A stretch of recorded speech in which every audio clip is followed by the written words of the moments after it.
Hey, you guys. Back on. I just realized I gotta update the overlay. You've got some goods in. Ah. Let's see, I averaged 74 div and 1 lock last time. That's not too bad. Gonna have to transform that lock into a mirror this time.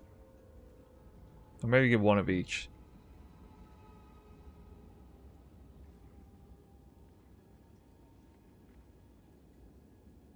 Anyway, hope you all doing good today. We had some new info drop about Legacy of Phrecia. Was a little bit disappointed to see Blind Prophet got nerfed. What the hell, dude?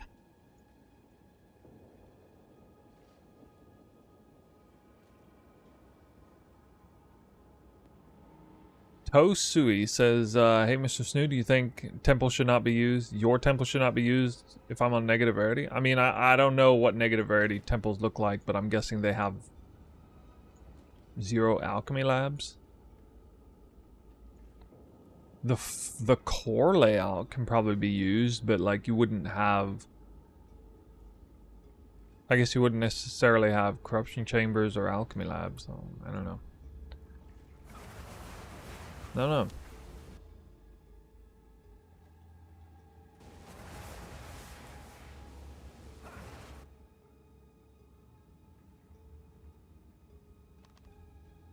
I think I got you beat. The 10k divs, 5 locks. I think I got you beat pretty bad, actually. We are currently at 7 locks with almost 14,000 div. Unlucky, man. Unlucky. The good news is that I'm full up on locks. The other kind.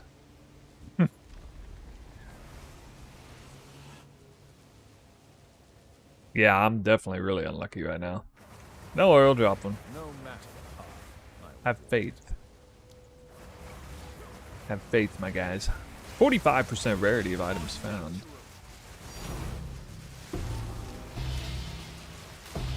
Fully upgraded temple. I might actually run, for the first time, might actually pull off 10 fully upgraded temples. Might happen.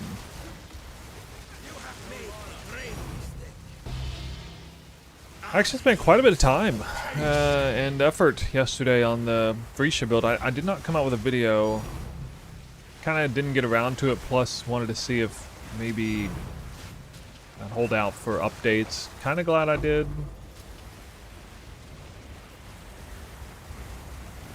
You just have to stop thinking about the mirror. Stop thinking about the mirror?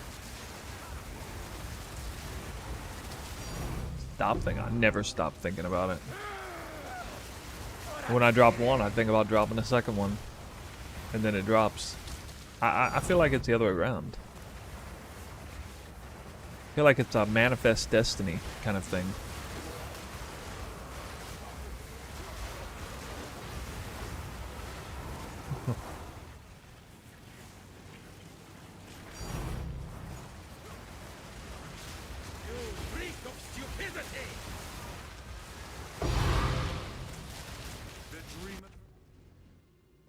How does it do that? Another medallion.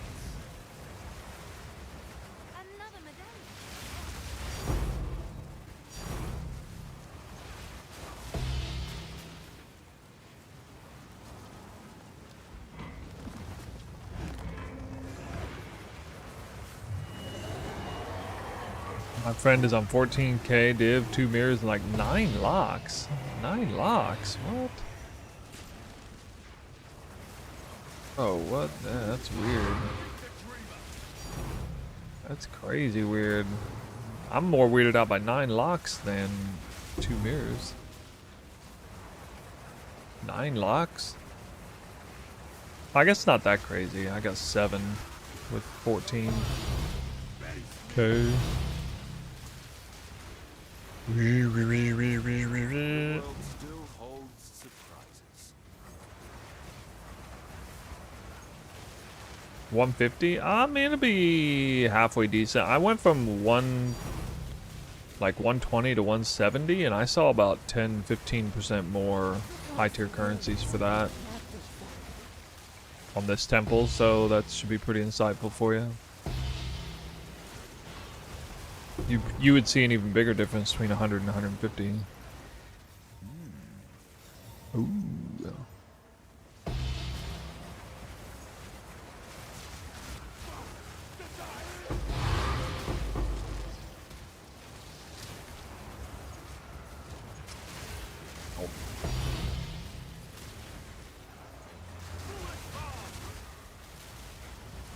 I think I'll make a video on the in-game build here. Post something about Trinity. I'm definitely gonna come out with the Trinity video.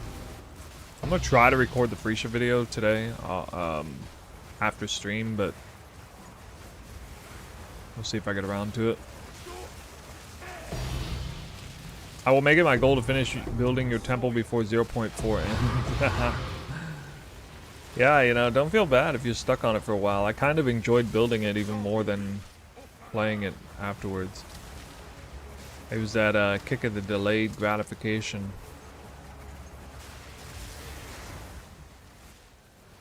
Of course, I enjoy seeing it play out in the end, but there was something deeply satisfying about knowing I was doing something that so many other people were not willing to do, and having it in your mind's eye, the finished product, before it was finished. There's a deep satisfaction in that.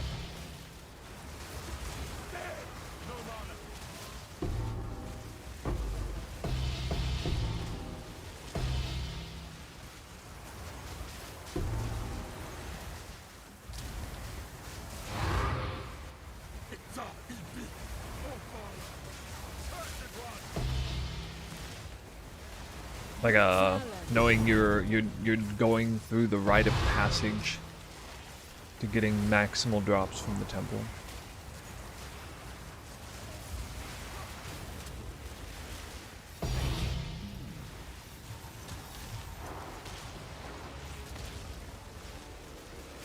Damn, I don't know why I didn't armor that. I should have freaking catalyst or armor scrap that. Stupid. Ooh.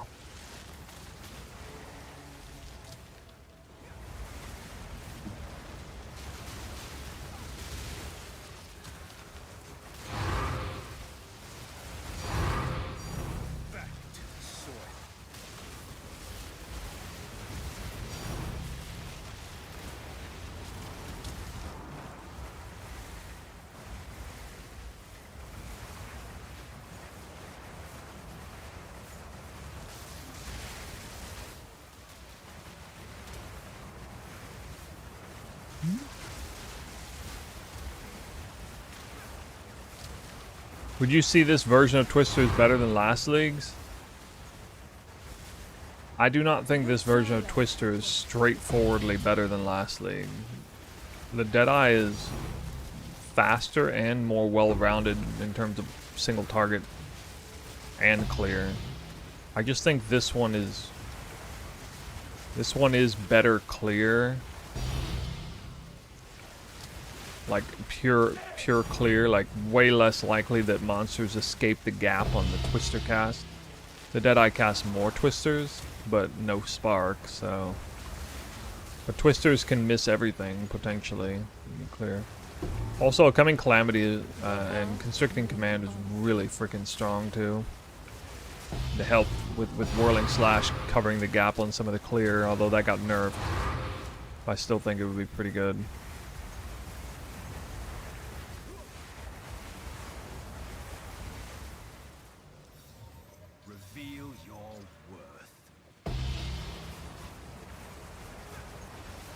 I left a divine. Okay. I'll go back and look. Thanks. Wait, how do you know it's not a mirror? It'd be a mirror. Sure you read the text. My phone is lagging watching this version. Okay.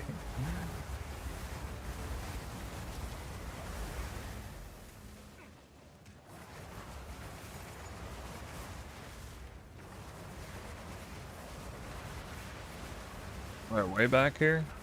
Oh, shit. Enjoyed your temple, guys. Thoughts on Abyssal Lich Twister? Looks great.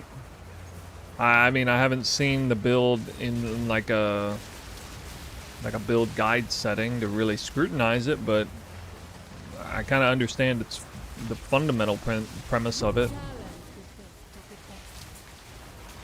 I don't really know what the Ascendancy offers outside of the crazy prog speed, but I mean, that alone is really impressive for Twister. How many divine orbs is that? 3 off that guy? And some boots. Ooh.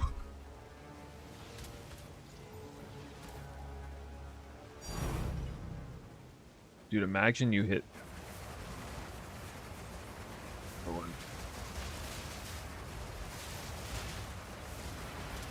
I didn't know its skill speed is fast. I just thought its projectile speed is fast.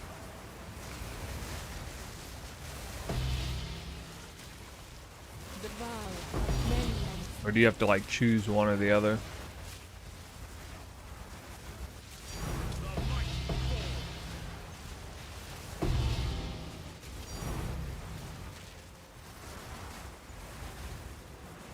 No, I'm not getting any lock medallions.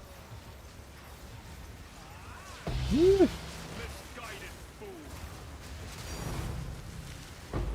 Not good. You want to try a bunch of builds? You can't be asked to rebuild a temple for the 3rd time. Yeah, that's why you gotta pick good classes that have a multitude of good ascendancies you can swap to. You know?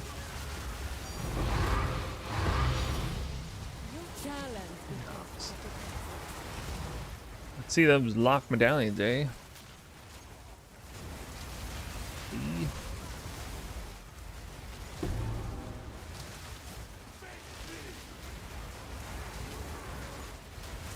Oracle boring.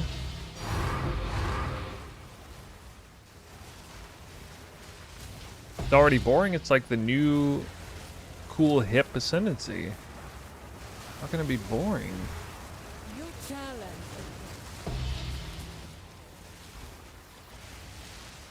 Sharing temples amongst other players. Yeah, I think that's going to be like a big request moving forward. Or at least the option. Hey, 1 lock medallion. Alright, give me at least 2 this run.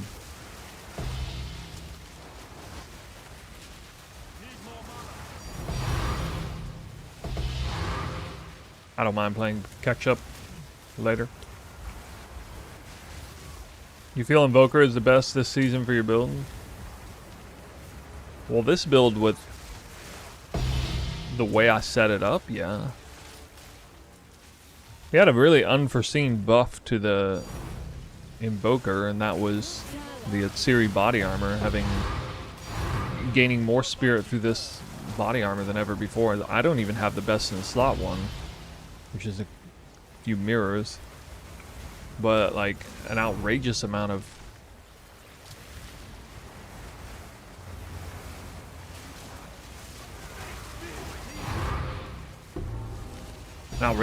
spirit through the Lead Me Through Grace Ascendancy. It's like so much more than usual. I think like it's so much more.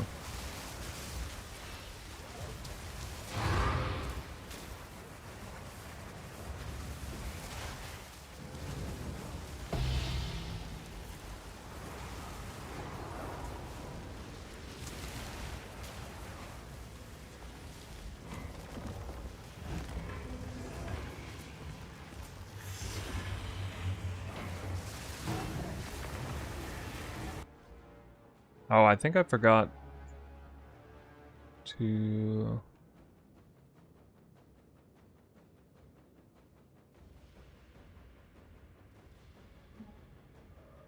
We actually have a command. Exclamation point Phrecia to see the Legacy of Phrecia build. Updated POB.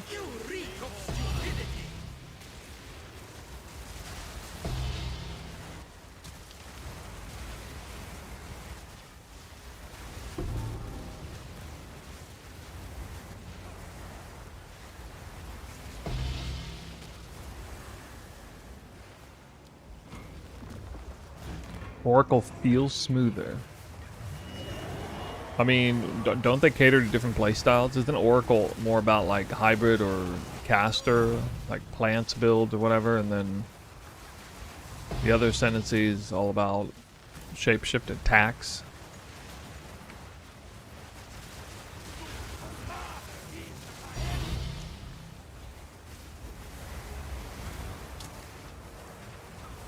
Oh yeah, I was listening a little bit to the what was it there, Mobalytics guys podcast with X the Farmer. They were dogging on Cast on Crit Comet, talking about how Cast on Crit Comet is so good, so busted, so much better than all the other ones. I'm like, but what about Spark? About Spark?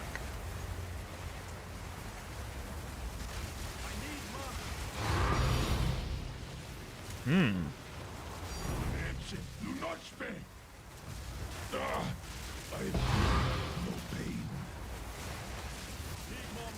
feel like I'm dropping a lot of divines on this temple.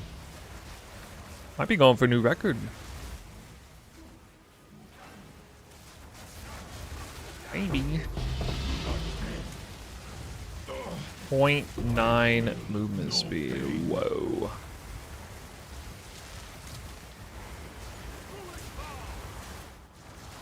As I say that, I drop no divine orbs for 2 rooms straight.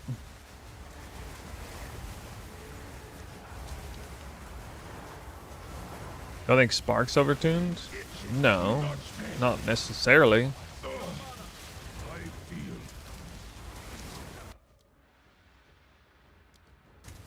I mean, I don't really know, to be honest.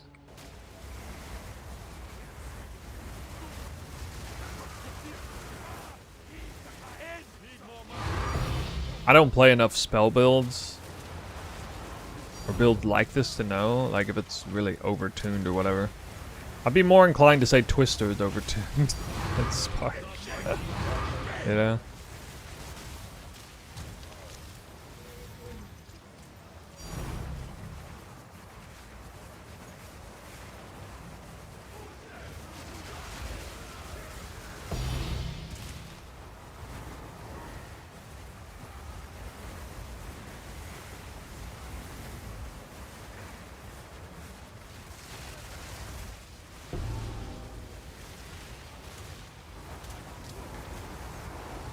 Spark is a little weird in this game, like,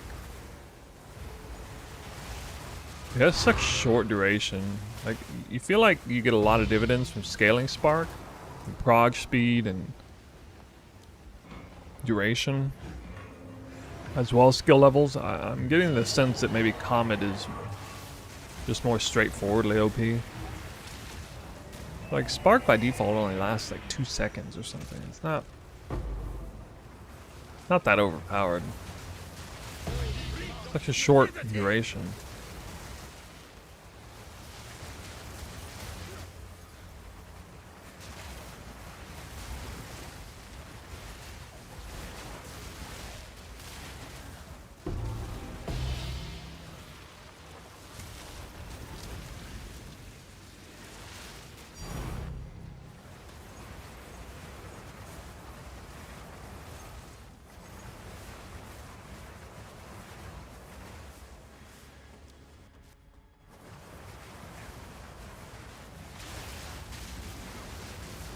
Damn, Twister has come a long way? What do you mean?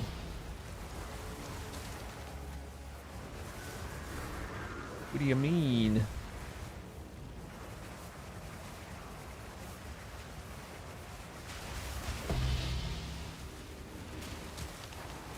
Me, it's just been sitting at the top of the mountain.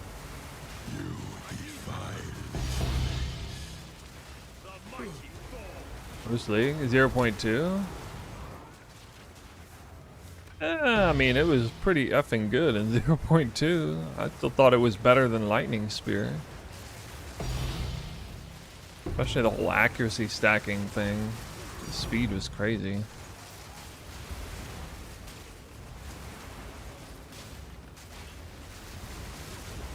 Like, you can go look up footage of my Twister Amazon at the end of the league. In 0.2, it doesn't look that much different than this. Like, I'm still moving about same speed. I had to invest way more into speed. The damage is not quite as high, but no, the damage wasn't quite as high, but I mean, the content didn't call for high damage. Like, the game was so much easier then. The game was super easy in 0.2. Didn't have, like, huge mob effectiveness, and, I mean, Delirium was a thing, but it wasn't that hard.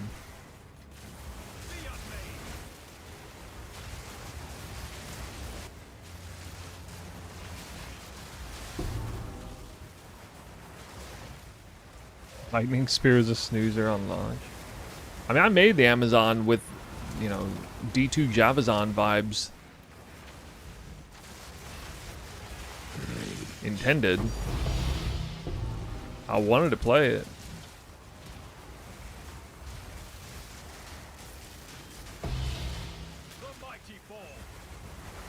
But yeah, there was something about it. It was just,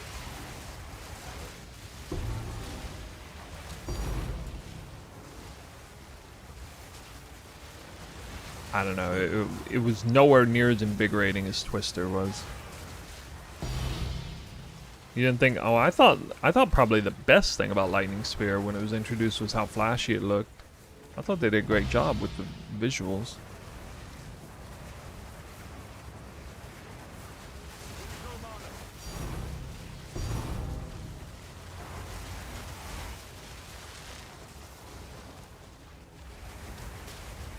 That's my opinion. I didn't feel like the looks was anything wrong with it. I just thought like the gameplay, especially like Roa-based gameplay. Oh my god. You all know how I feel about Roas.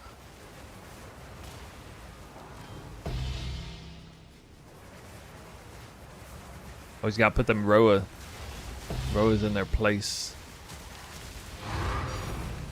I guess it's finally not popular this league. Roa. Is it finally not meta? Should look it up.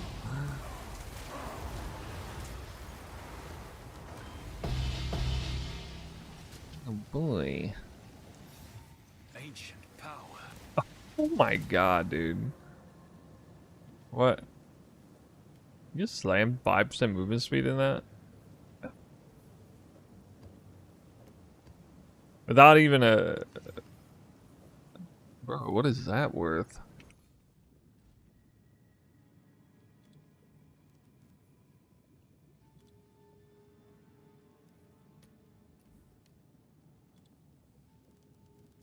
Maybe it's like the worst boot to get movement speed on. Oh yes.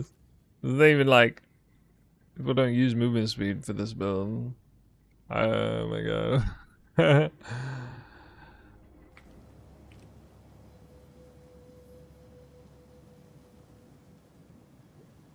Hmm.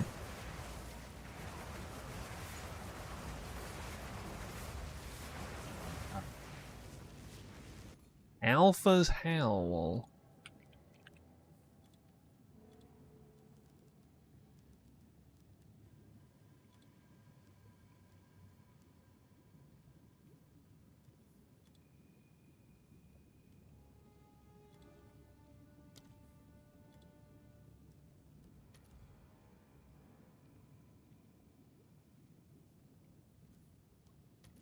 Yay. Wow, dude.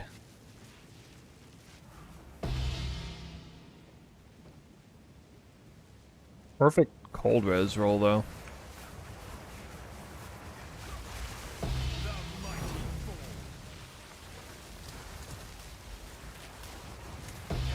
Possessions, and I don't have room for that.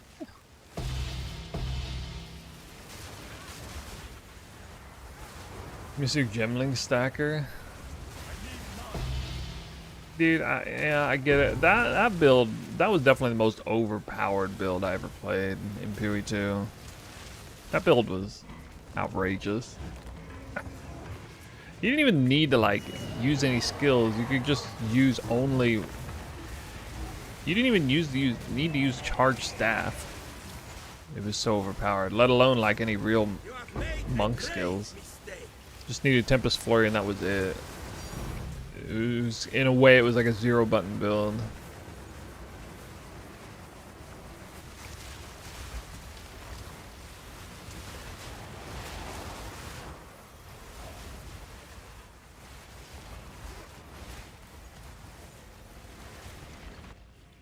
You say, just need GG to stop target nerfing me? I never get nerfed. Hardly ever. Twister hasn't been nerfed. The Abyssal Blind Prophet for Phrecia did get a little bit of nerf. Since last time I played it.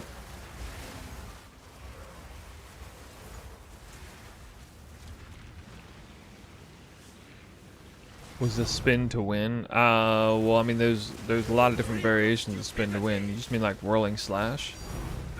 Yeah, I never played pure whirling slash spin to win. I never did that, so it wasn't really a nerf for me. Like I still have 0.1. I still have 0.10 second. I still have 10 attacks per second. That's almost as fast as I was running last league. It probably is as fast as I was running last league, factoring in, you know, that I had Tailwind then and I don't now.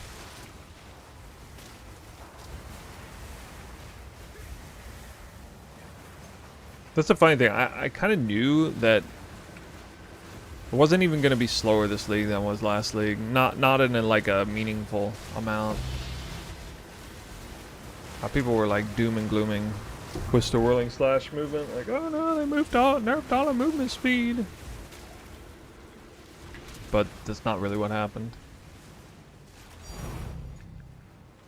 Alright. We're number 1 done.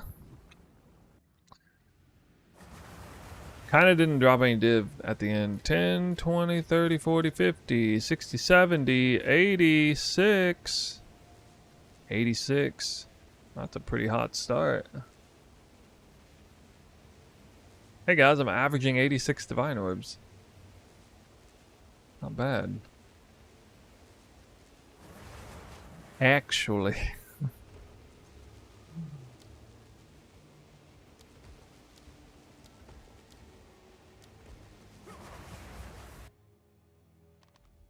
Might swap back to my monk. Sold it.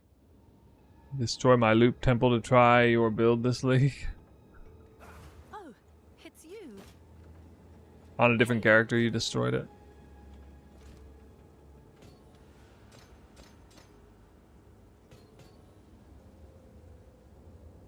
Oof. What's new? Oh man, it's not even good. Someone is bound to buy that.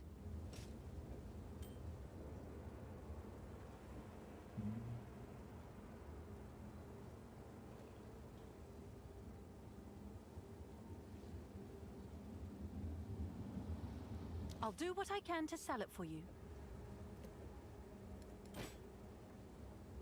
Why you looping your temple, dude? Everybody be looping. Loopy doop.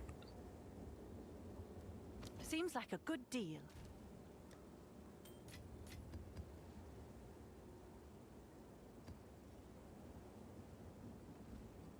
I speak.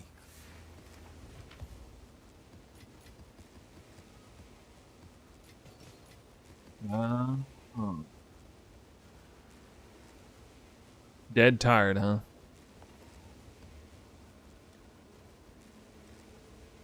And my sleep has been bad myself. Real bad.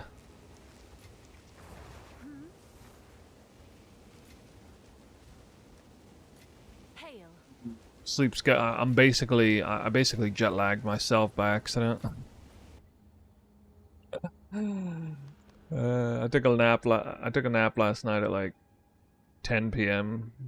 No, 9 p.m. from like 9 to 11 p.m. and then went to sleep at like 4 a.m. to like 9 a.m. and didn't sleep worth a damn, of course.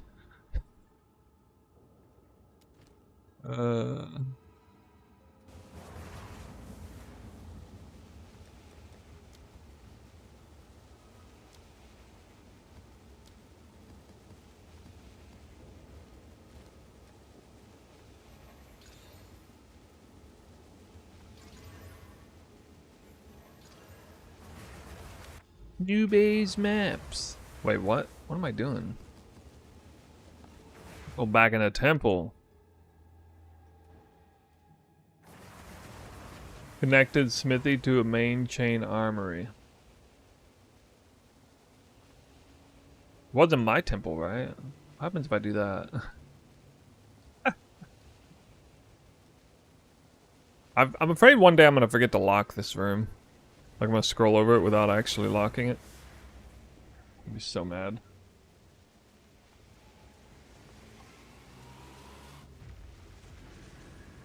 I've done good so far. Ran a lot of temples without any real problems. Place and perpetual motion.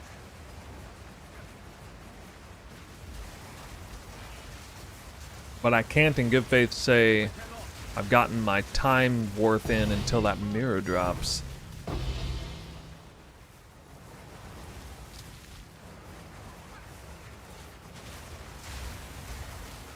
Ew, 18% rarity. Oh god. Well, that's okay. After this run, I'll still be averaging 86 div per temple, so it's fine. Not a big deal.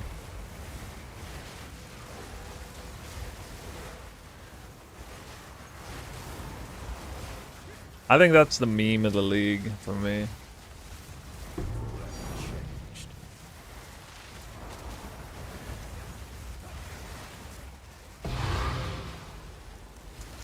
Yeah, losing this thaumaturge.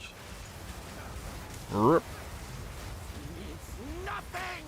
123% rarity. What the hell?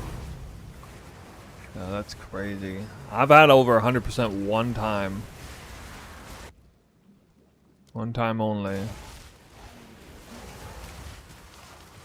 Can you please drop your filter?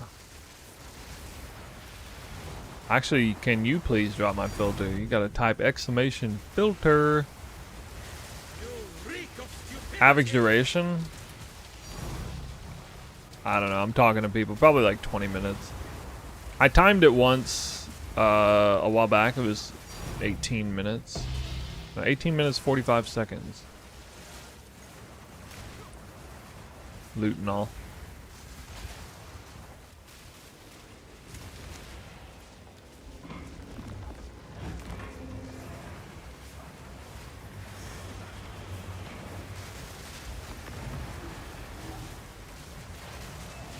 Is there any trick to getting the architect in the position you have him? I mean, you can check my last YouTube video.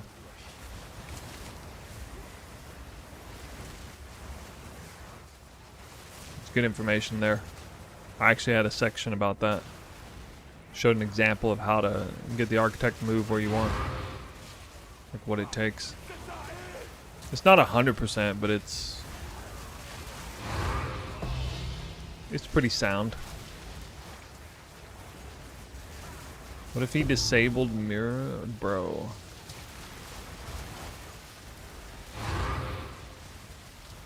Never in my wildest dreams would I disable mirror. Or you mean like never sync? Yeah, I'll just have to go buy one and drop it on the ground to make sure.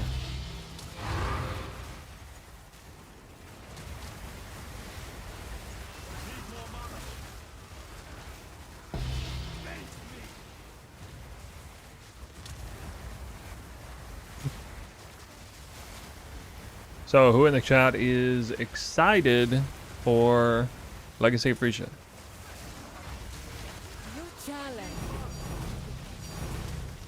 Am I going to be wasting my time talking about it later in the stream? I'm thinking about talking about the build a little bit.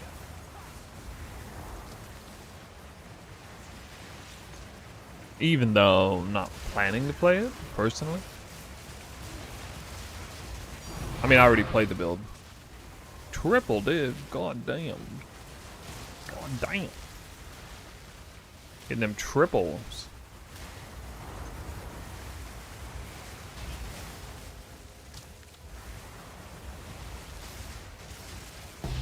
Well, that's why I play on streams. You guys see what I miss.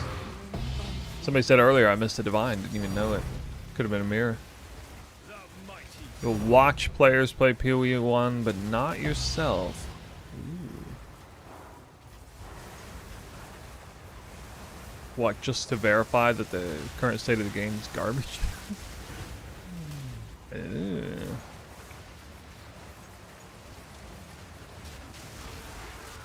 The reason you came? Oh, it's gonna be a few hours before we get to that then.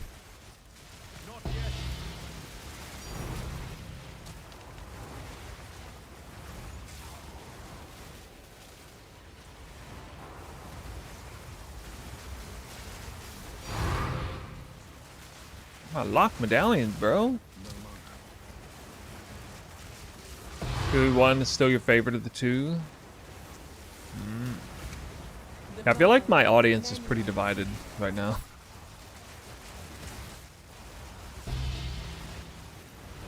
Three weeks is like zero time.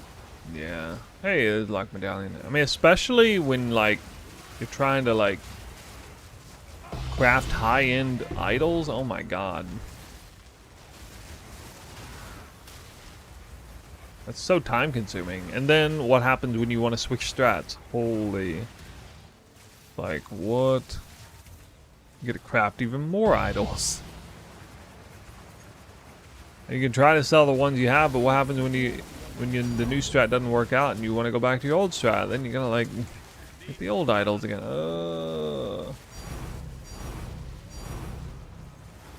Legacy of Phrecia is really bad for people trying to chase meta too.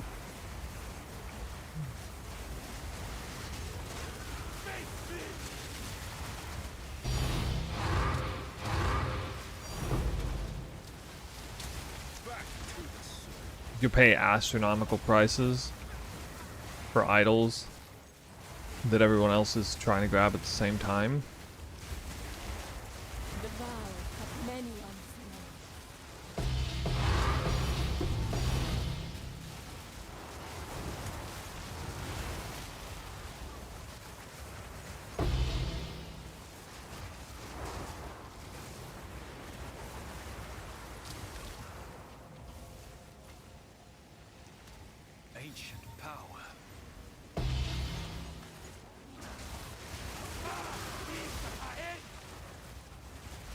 Just finished my temple layout. Thank you. Awesome. Which one? Ethical or unethical version?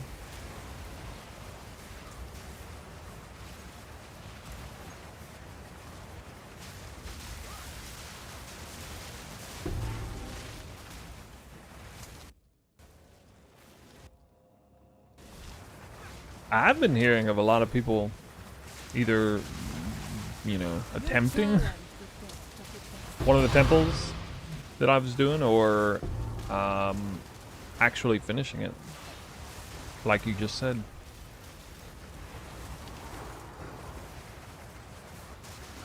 Took you 6 days? Bro, 6 days is really good. Well, how many temple runs was it in total, do you think?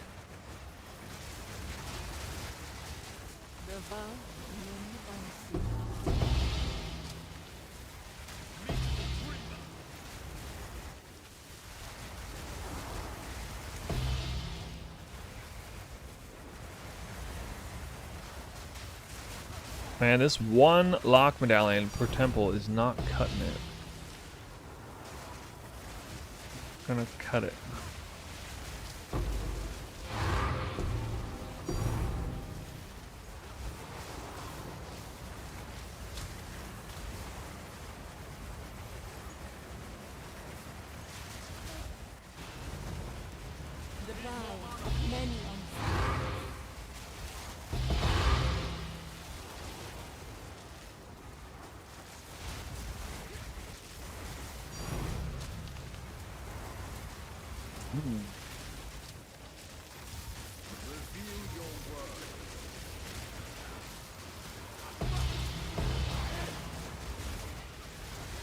Almost 200 runs. Okay. Yeah, I said it was like probably 100 to 200 to nearly finish it, so checks out. Yeah, I have 77 room non-Russian temple, but I only average 40 to 50 div on it solo. Is it worth making a new character? Like the unethical one, or should I stick with the current one at the moment? Oh, that's entirely on you. Nobody can answer that question except you. Depends on how long you're going to play the league and how much FOMO you're feeling, how much you care about min-maxing.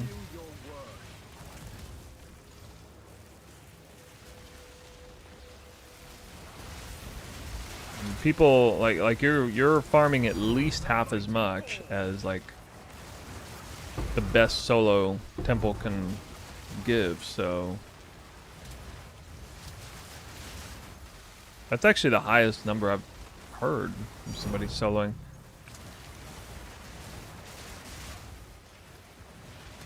50, 40 to 50. Must be a good ethical temple. It's not my ethical temple, is it?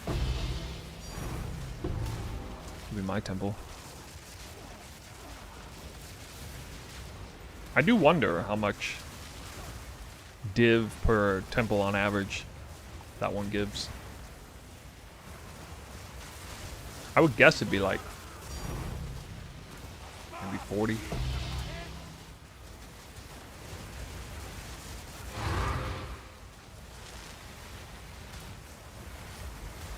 $35 to $40. All right. Well, I know mine's better than Milky because Milky's trash.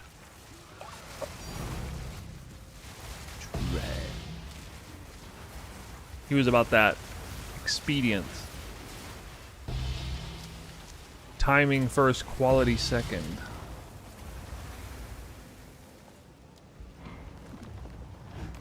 Kind of went over the rarity. 1468. Jesus, dude. That's a big number.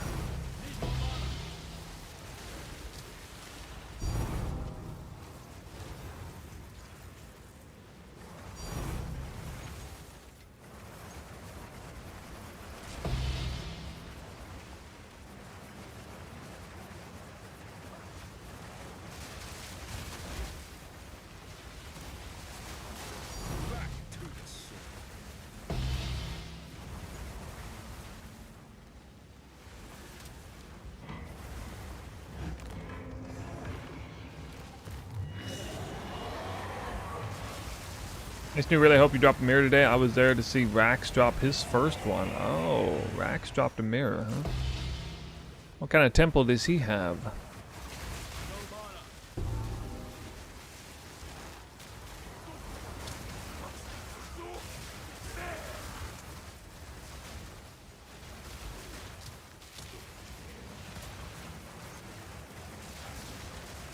Oh wait, it's group play. Oh, it doesn't count then.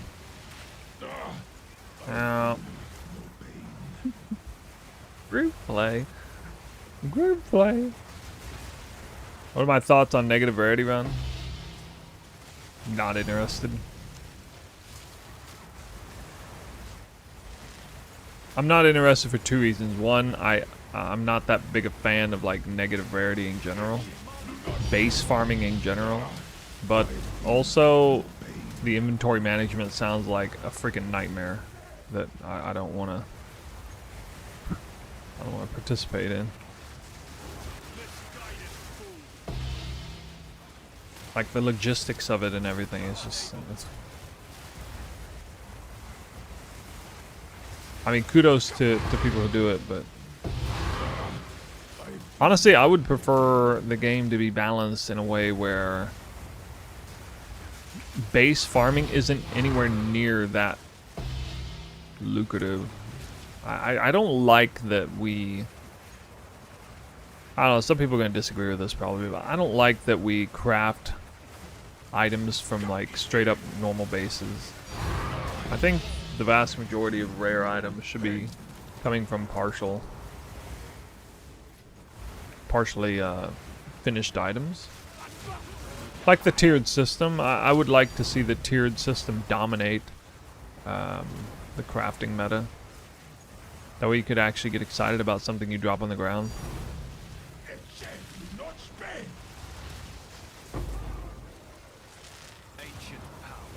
But that's not really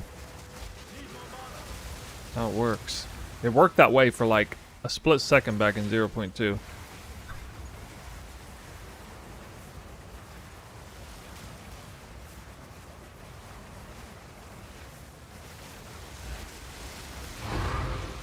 Man, I don't really think fractured drops is...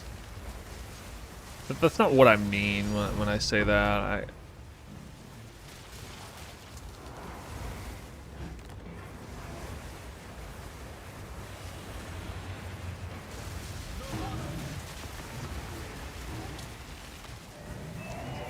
Because like a fracture drop is like, I guess it's one step above, okay? So you get a fracture drop, then you tear it apart, you have one modifier, that's it.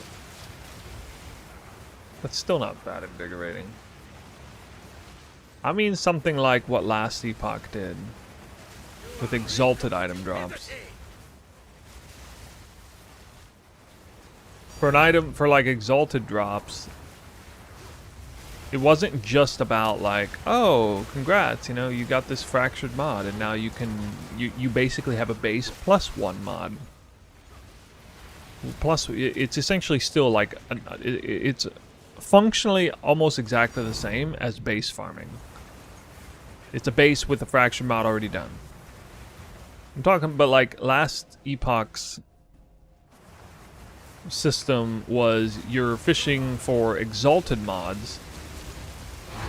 Not necessarily the perfect one, but you want exalted mods plus, you know, several other valuable mods. And the item would be like, you know, 30% finished, 50% finished, 80% finished. Like if you dropped an item that was like 80% done, you had a really good chance of being able to finish it, make it like super GG. It still wasn't guaranteed, right? That's what I'm talking about, like. And it's also like, it's super one of the really nice things about last epoch system also is that it was very easy to filter out exalted items for the mods you wanted to see. I think everything dropped identified already, right? If I'm not mistaken, it's been a while since I played it.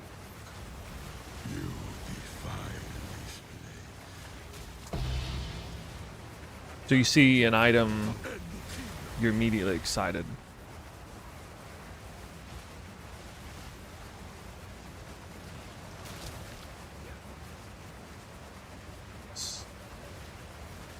It.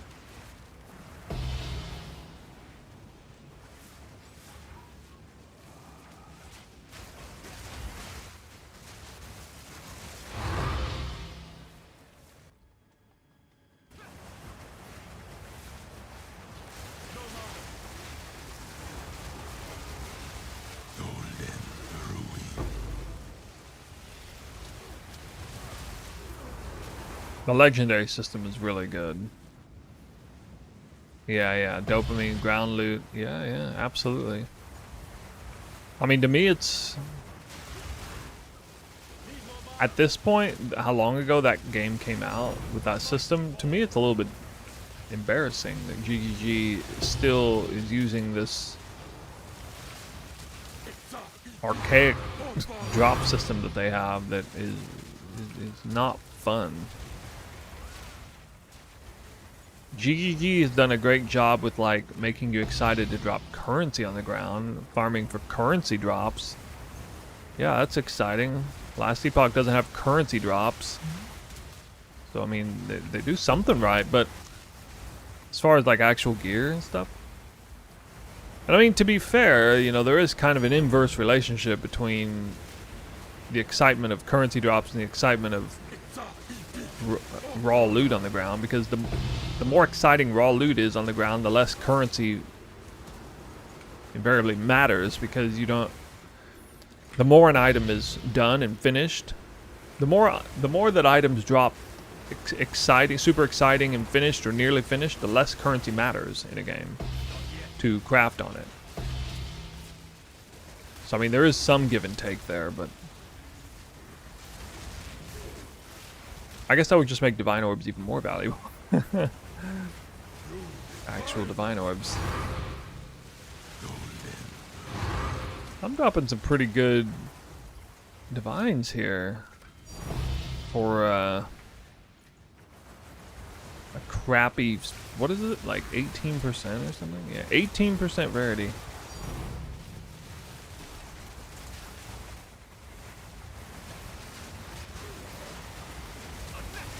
Or Golem Works.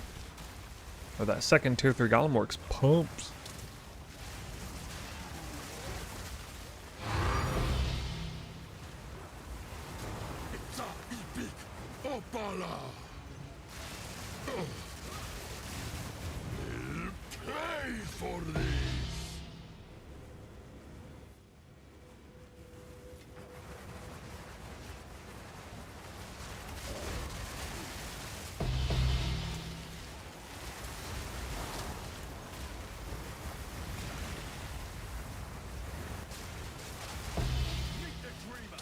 No!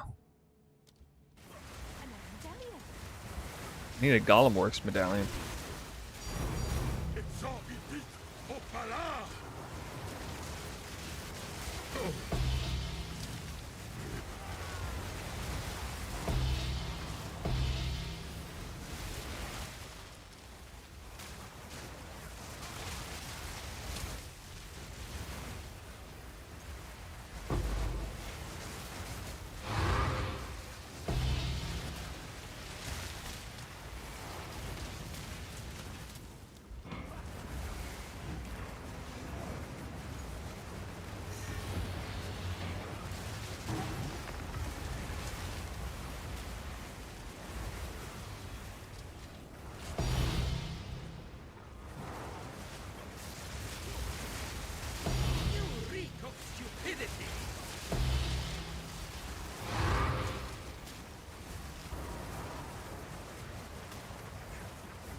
I haven't played Grim Dawn before. Can't speak to that game. I haven't played most games. Too much of a friggin' loyalist to whatever I'm playing.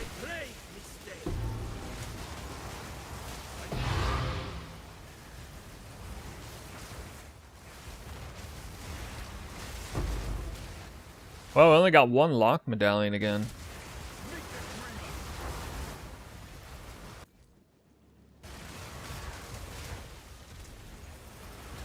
That's rough. Falling a little bit behind here.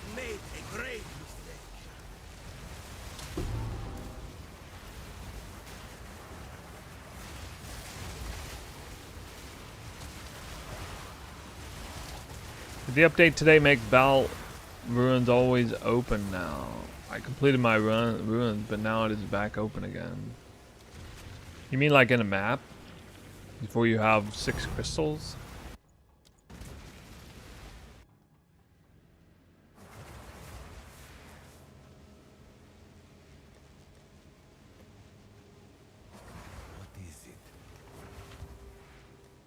I don't know, there was a patch actually. I don't know what the patch was. 10, 20, 30, 40, 50, 69. 69? 69. 69 divine orbs.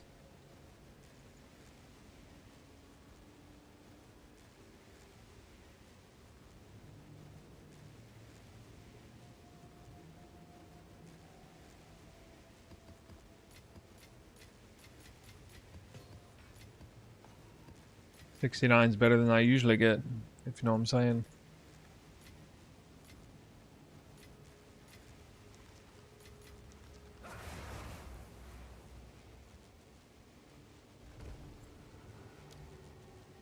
I can't even lock this one now. Is there a build guide for your Huntress? Huntress? You talking about 0.2? I haven't played Huntress since 2 leagues ago. The place in perpetual motion.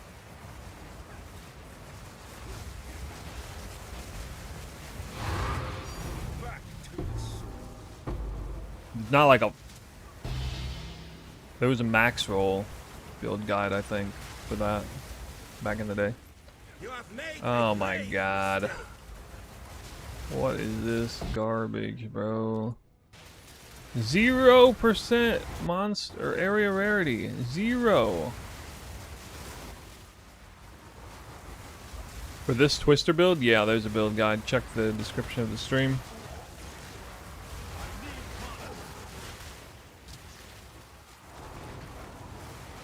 No temporalis starting fee.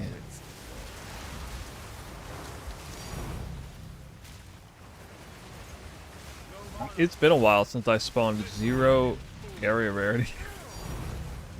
I don't think I've ever actually spawned 0 area rarity with a full upgraded temple. I'm anxious to see how bad this is.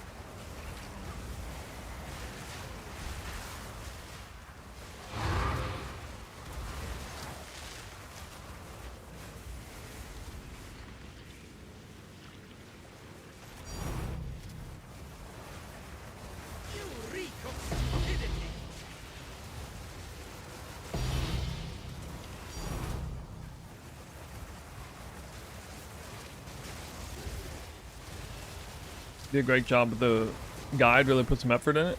Yeah, definitely did. I always do. Because I always play the build that I make a guide for a long time. Find new tech on it, incorporate it into the build, make new variants, super in-game variants. That's how I roll. Can you use the sack chamber to sack a path connected to it that won't brick it, right? So long as the path is vulnerable, yes. It can't be like in the middle of a chain. Because the path has to connect all the way to the start location, you know?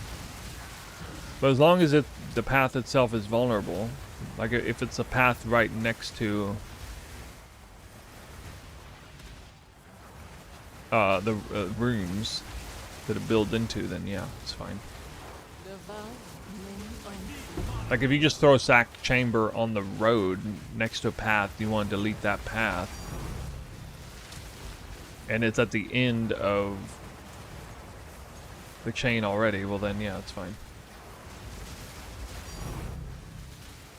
Where you did the last bit with corruption, Dom? Yeah, you can do that. I think what you're talking about is either here or here. Or here, like, I don't know. Yeah, that's fine, you can do that. Yeah, it just has to be available for deletion. Well written, concise, and clear. Thanks, glad you feel that way. It's not my first rodeo. Been making guides for a while. Get better at it over time. First mobalytics guide, though.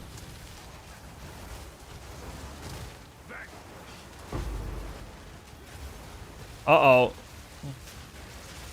Very important question in chat. Hi, locks nerfed? Locks nerfed? Yeah, they're nerfed because I only got 2 of them in the last 2 temple runs, so that's less than I was getting yesterday, so they're definitely nerfed.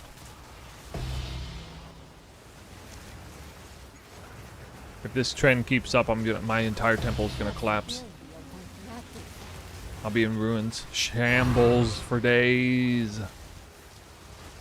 It'd probably take me like 5 more days to rebuild my temple. No. But how can I build a temple with locks and nerf? No.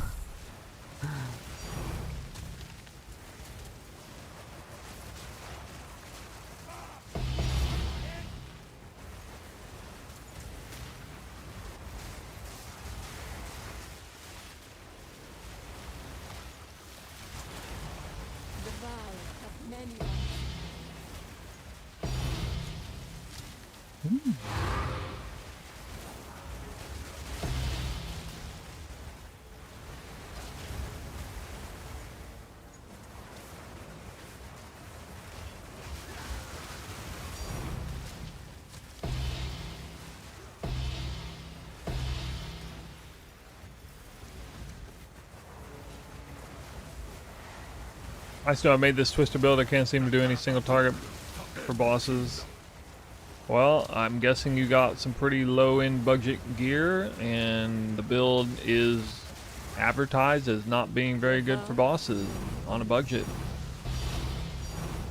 Especially something like Arbiter or some, you know, big arena boss. You shouldn't really make this build if your focus is on bosses. I don't even kill bosses at all, except map bosses. I mean, it doesn't take very much investment to get strong DPS against map bosses. 4,000 dividend. I don't know why you should be critting every single time. You should be freezing bosses almost instantly. Armor break instantly.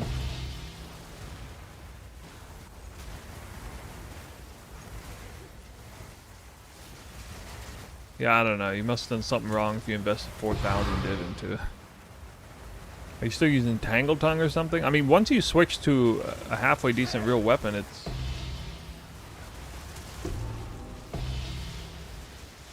yeah, it's pretty easy.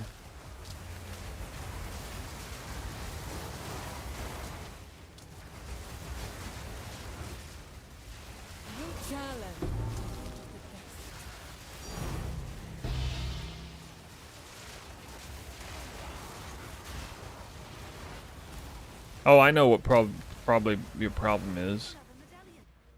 How many points do you have invested in here? Because I have 0. There's no point. Just take all your points out of there. It makes the map bosses, turns them into like Uber bosses.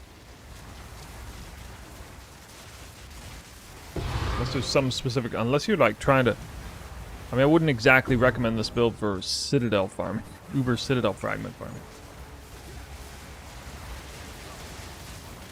If you're just trying to collect crystals and move along towers and stuff, then yeah, just take all the points out. You'll delete bosses again.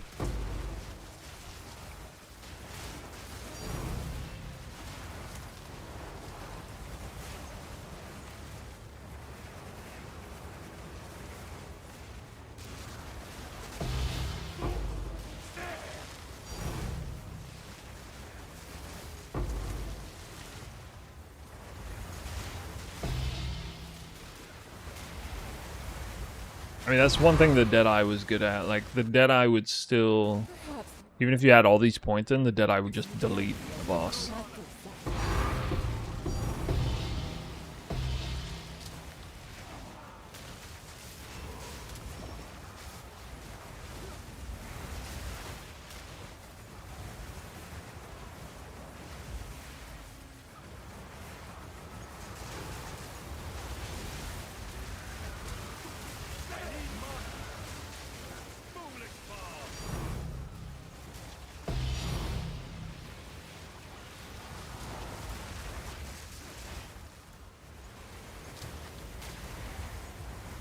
You don't get that spell spam like me? Are you running the same build? Because the monk is supposed to be spamming spells, yeah. I mean, if you're on the really low budget, you're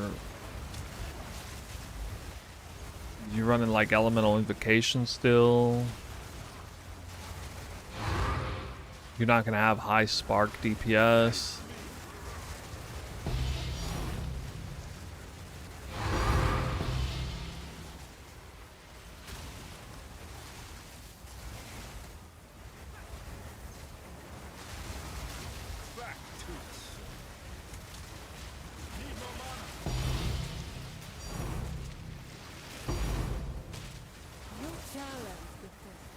Am I crazy? What?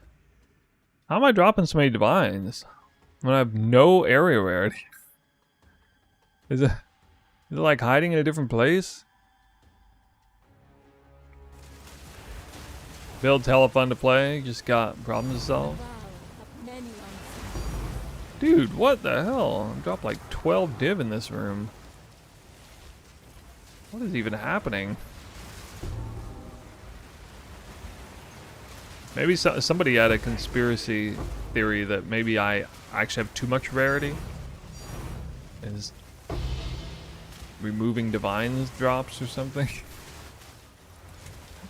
Maybe that is real. I need the no rarity temple. Negative rarity farming, guys. 12, 14. Yeah, but that's always there. That's monster rarity. I'm talking about area rarity. It's the random waystone modifier rarity. I mean, it generally matters a lot. Or it greatly impacts. Not greatly, but moderately impacts the number of divine orbs you drop. In a positive way. You reek of stupidity! Inferno!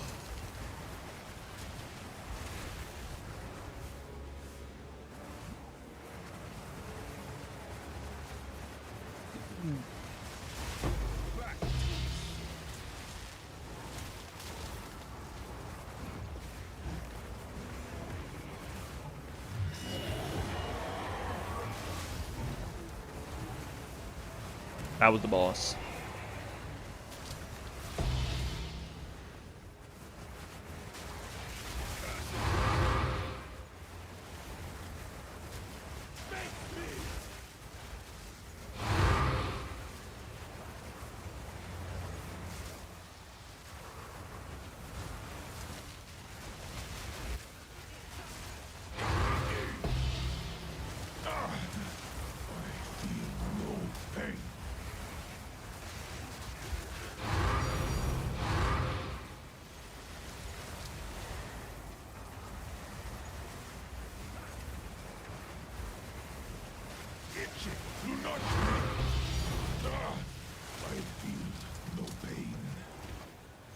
Mithy.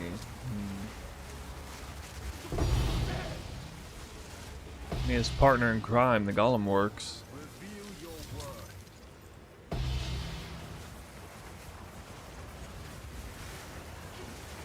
I corrupted a 58% rarity Greed's Embrace last night. Worth like 300 div. Nice.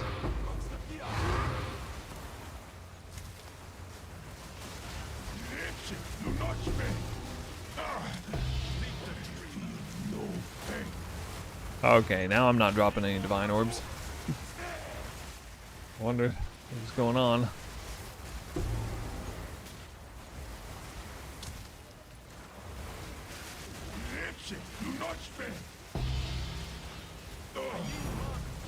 feel no pain.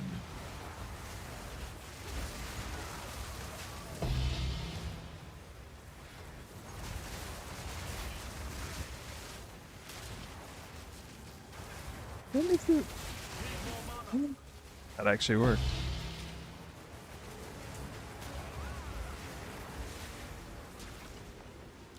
You got Omen of Light.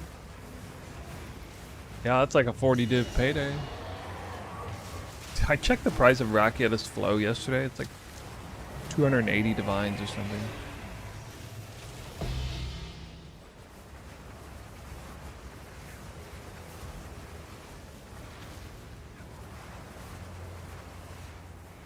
Here I am, having still never dropped one.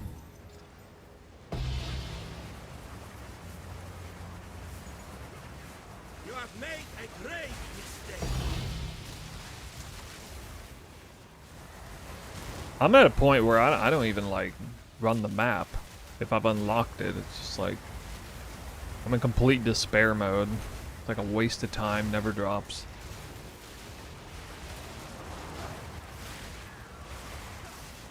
$240 win today?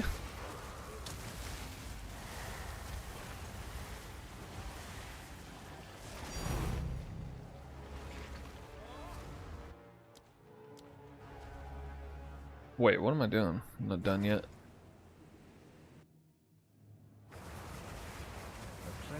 Yeah, the Wayward Isle.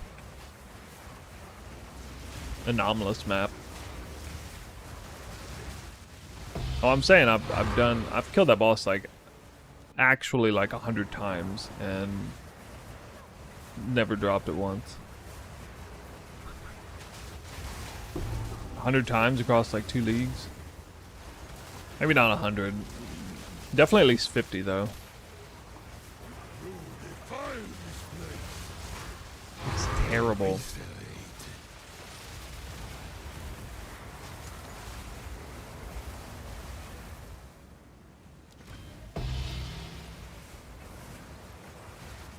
I wonder what the odds really are. I heard that's like maybe 5%. It's 5 times. Bro. 5 times. Okay. Okay.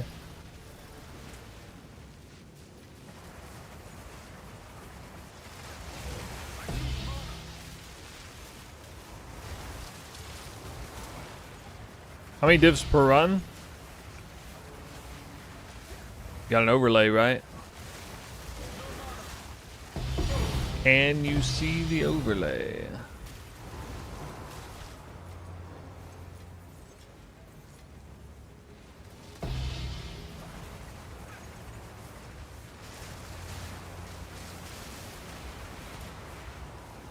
My first run was it like 84? Second run was 69.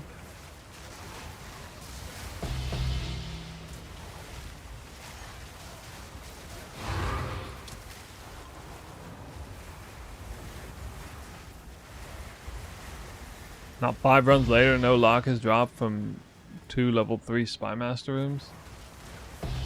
Where do you got the Spy Master rooms? On the other side?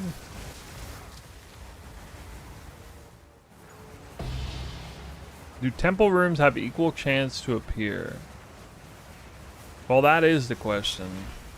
I don't think anybody actually knows.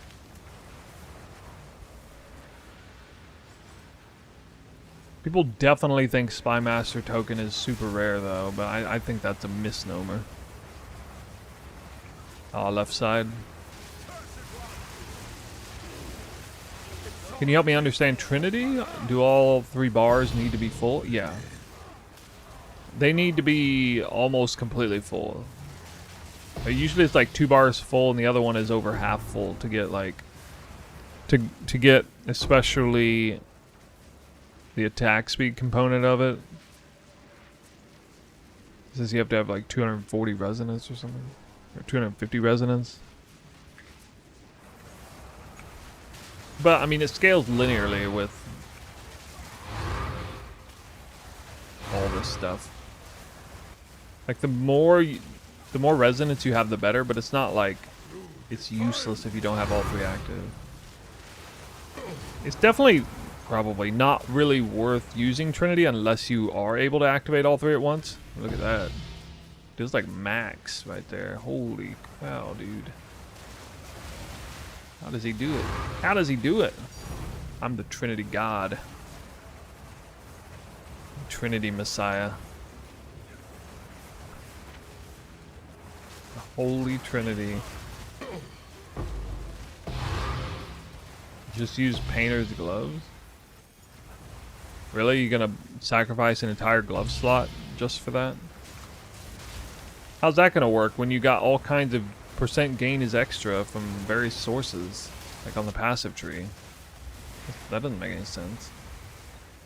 You would have to like shoot yourself in the foot to use, not only lose your glove slot, but lose all other forms of gain is extra and like try to avoid them. Just for what? Doesn't sound good to me.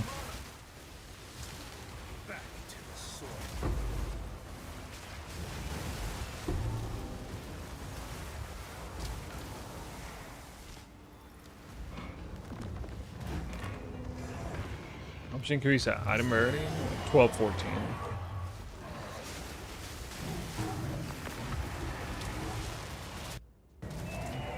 Area rarity, I have 0 on this map. I randomly spawned at 0. I really like how well you explain temple building in your temple. Hey, thanks, dude. Thanks. I tried to do a better job this time than last time. Everybody either seems to love it or hate it.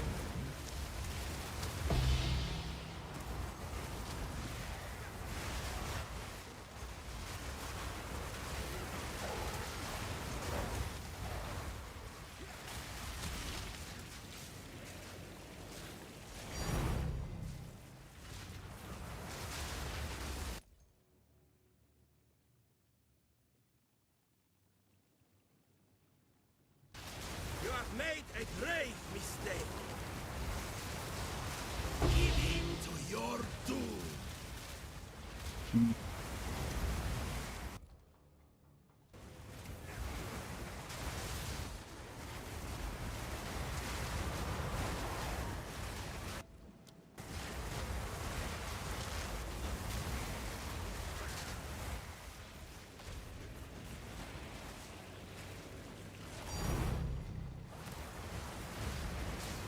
You have made a grave mistake. Give in to your doom. Is there a crafting guide for spears? There's not a crafting guide for the current spear that I'm using.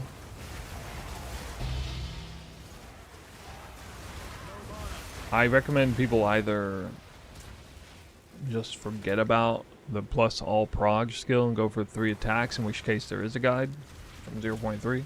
It's very relevant. Not terrible craft. But the second you introduce this in, the prog skill instead of the essence mod, it becomes so much harder to craft. I may craft this again, and I will probably try to fracture crit. Chaos spam for +5 prog. Random prefix slam to get the onslaught essence on. That'll finish the suffixes. Then I'll use the prefix abyss essence, perfect essence, abyss essence swap on the prefix for much cheaper repeated desecrations. And because of that, I'll use that to fish for merciless or tyrannical, which will be a lot of currency still. And then exalt slam, perfect exalt slam whittle. The remaining 2 mods, so it's pretty rough. Whittling like flat fizz in isn't terrible though, and like flat fizz and flat cold, it's not terrible, but it would be a lot of currency, and you would have to use prefix only whittles as well. A lot of the time, because the onslaught mod is eye level 75. You wouldn't have to use it every time, but 10, 20, 30, 40, 50, 65. You know what? I'm impressed that I got 65 divines on a 0 rarity temple. I'm actually impressed.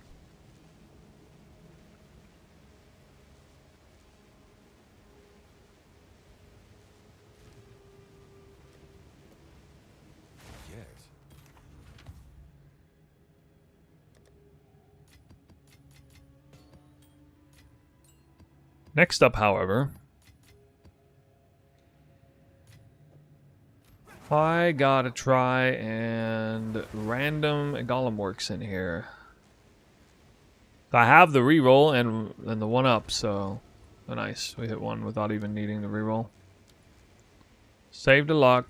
That's what's up. That's what's up.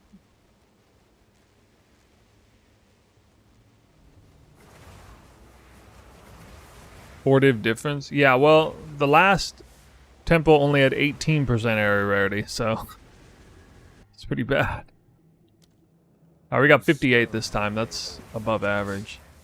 They'll probably get like 80 this time.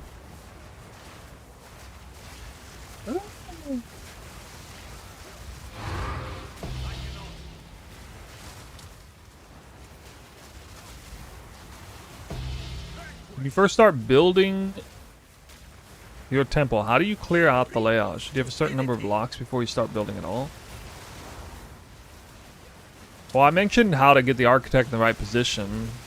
You probably need to save up a few locks to hold the pathing down the way I showed it in the last video. I mean, if you had locks left over, let's say, so in your scenario you have like locks left over but no spy master chain or anything. It's kind of an odd combo, but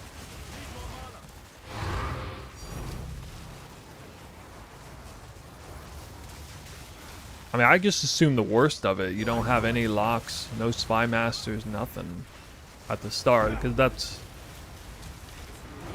the most authentic start. Do I have Trinity up most of the time? Yeah. I mean, you can just watch it. Fire, so the most reliable is lightning, followed by cold, followed by fire. But they all have fairly relatively even chance. When I make the video, I'll explain this.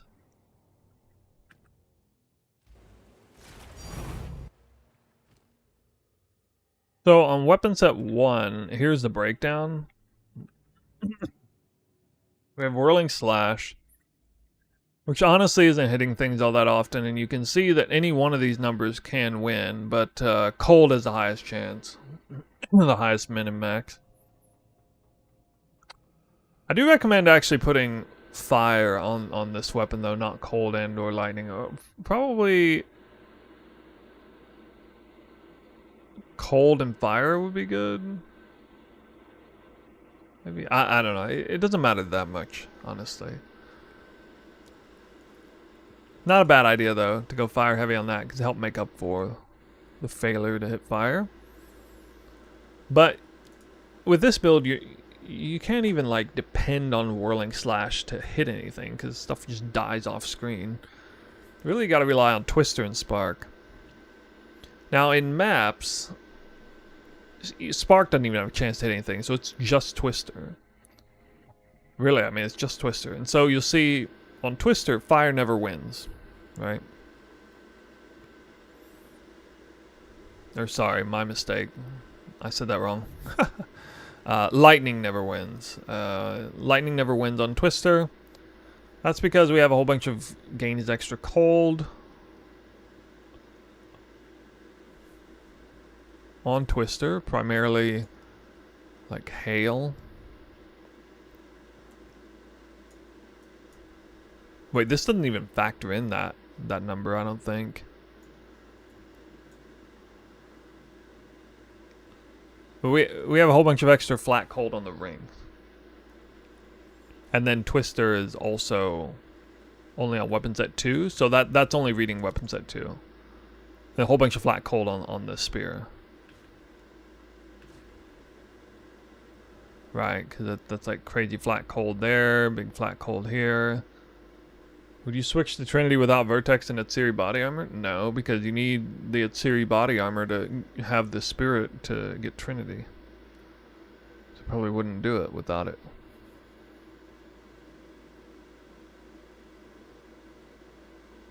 My crit damage bonus is so bad. Alright, so Spark is in here. And this is where most of Trinity is determined.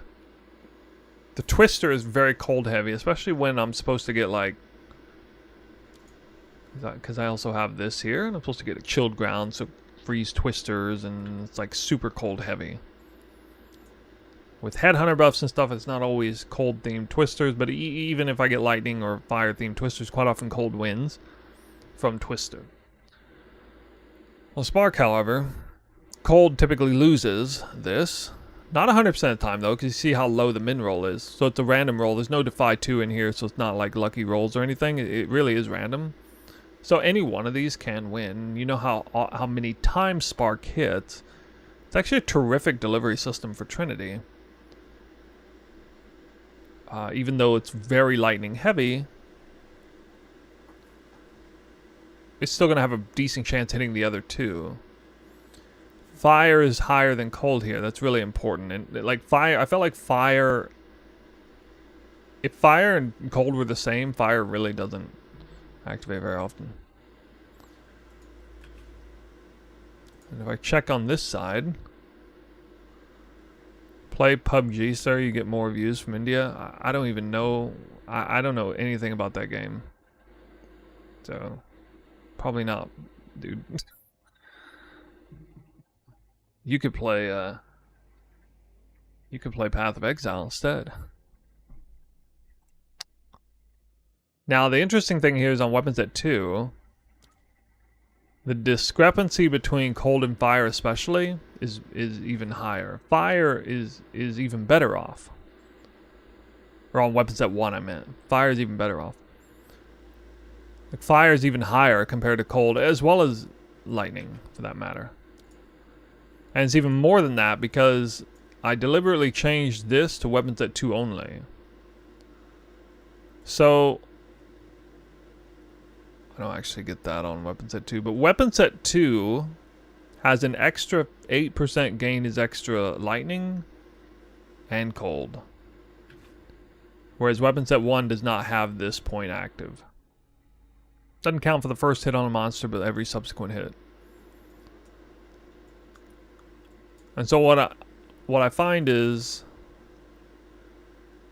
when I cast Twister and the sparks to go out with weapons at 2 and that instant proc, fire will have a little bit of a harder time activating, but once I switch over to Whirling Slash and then the cast on crit continues to hit from monsters that are still alive, proc and cast on crit from the previous Twister cast, those sparks tend to hit fire more likely, and it really helps kind of regulate it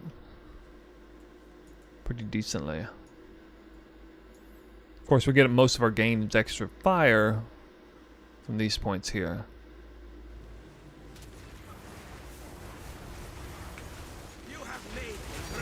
I mean, the TLDR is Spark is just huge max damage, low min damage, so every element has a chance to win that roll. And when you have a really high level Trinity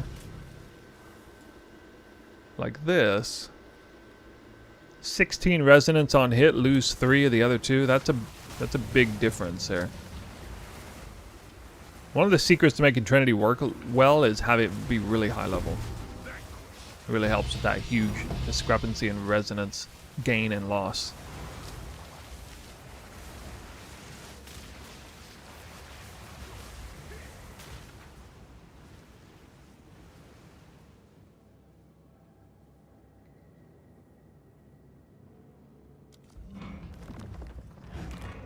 Demir's the temple lock rate has been worse the last 2 days, getting 0, 1, lucky 2 locks for each run with 11 Spy Masters level 3.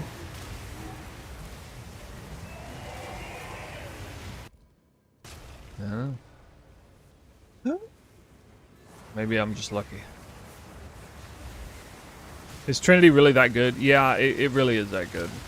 So I was using cast on Elemental Ailment for a second spark trigger with like the other one having like, you know, I had 2 spark links and then one of them had flame wall in it and stuff. The problem with flame wall is it becomes less and less valuable over time as you get more damage on spark. So as your gem levels increase, particularly on projectile gems, it starts to really dwarf the power of the plus proj flat damage rolls on flame wall, which is unfortunate because I mean I have, you know, lightning infusions for it and everything, but it just doesn't, you just can't really keep up. You can't justify it. You'd just be better off having one more damage link in Spark.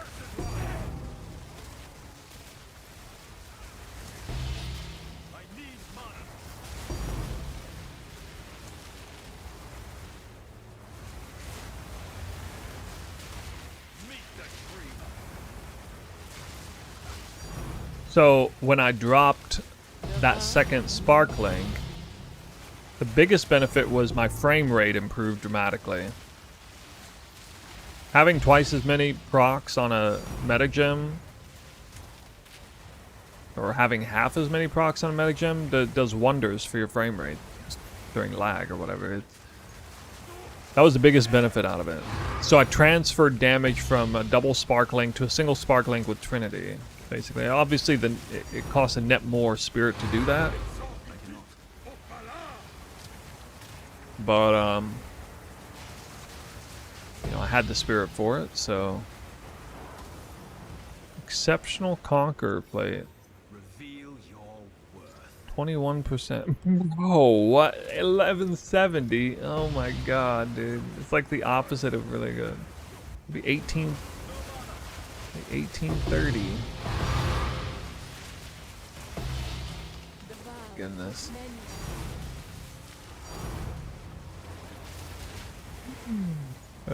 God. So many times I've done that.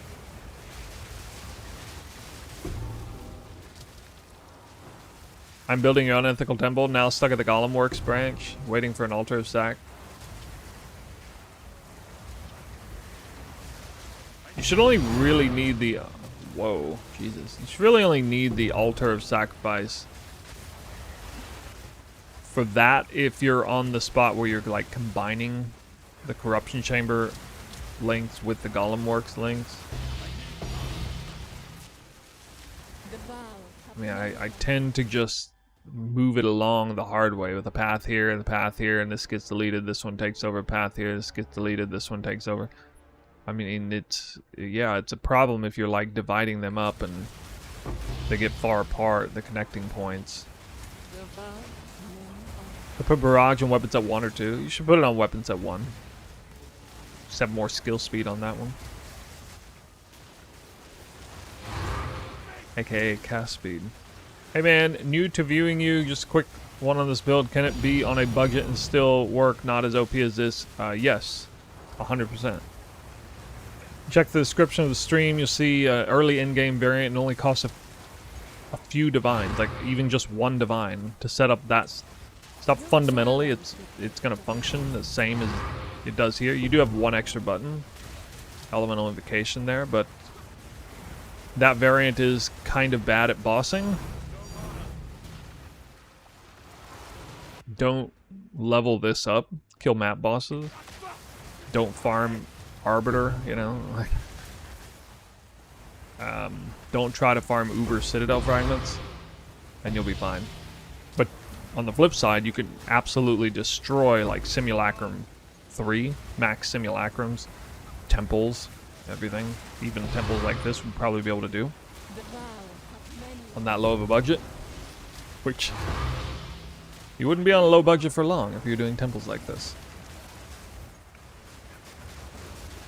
Mid-in-game variant is a few hundred divines. Got Headhunter and stuff. Actually, Headhunter's only a couple divines now. What am I saying? In my mind, it's still worth like 50 divine.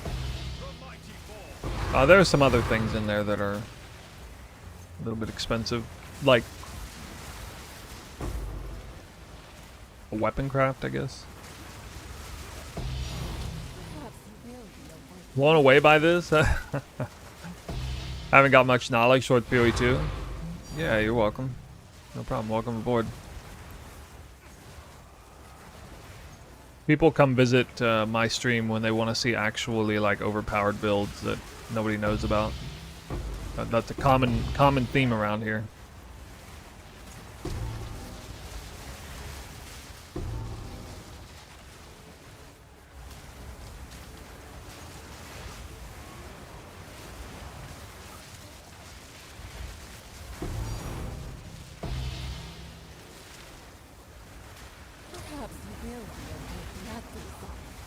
There was a time in PoE 1 when the builds that I made were, to some extent, became kind of meta. And then it stopped happening. At the same time, I got even better at making builds. Overpowered builds. I have a hard time making sense of it, but...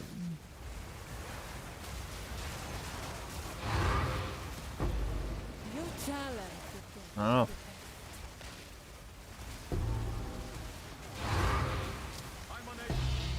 Yeah, you could probably put this build up against anything, even tripped out Temporalis build. I can't imagine it's much worse or much slower. I mean, I know it's better than any cast on crit comet build for the sheer fact that having played that skill, it's got a fundamental problem in that the skill itself is a very slow activation time. It takes forever to actually go off. There's too much of a delay. Like, by the time you're moving forward, the comets behind you, the monsters are either dead from your main skill hit, or there's too much of a delay. Like, I mean, don't get me wrong, like, cast on crit comet is strong, but when you're looking at a build like this, what you see right here, the bar is extremely high. Like, you're just blazing through. Like, you're not really waiting to kill monsters. Monsters die instantly in front of you, behind you, 2 screens away, and you can't be waiting on, like, comets to spawn in and actually kill enemies. Like, it's too slow. And too much of an activation delay. I think otherwise, I mean, I really like Comet. I think it's super cool, looks cool, but I don't like how delayed it is. I mean, to be fair, I think the fact that it's like considered the most powerful spell gem in the game is fine because it has such an activation delay on it. Like, Spark doesn't have an activation delay. It's like instantaneously out. The second you cast it, the second it procs, it just, you know, destroys enemies right away. Alright, let's see if we can get something here. Nope. Remove the good mod. The garbage mod anyway. Can you speed up? No, I don't think prog speed. Well, I don't know. Maybe projectile speed matters, but I don't think you can speed up cast on crit comet. I think you're just kind of stuck with it's you're waiting on it to rain from the sky.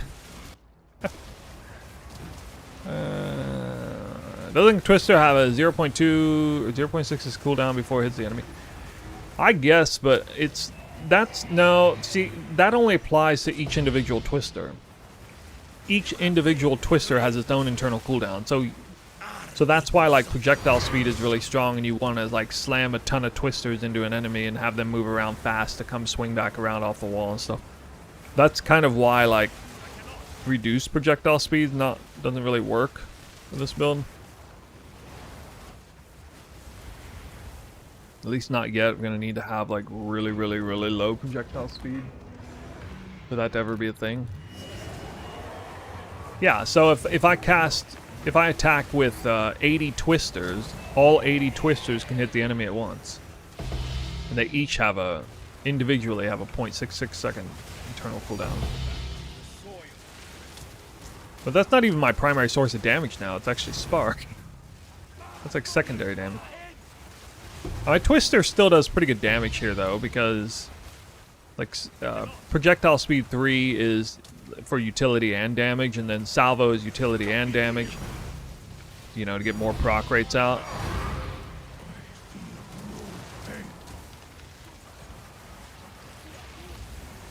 And you know, Twister's gem level is 34. Like, so attack-based skills get about half the benefit as spell skills, and scaling that way, it's not bad.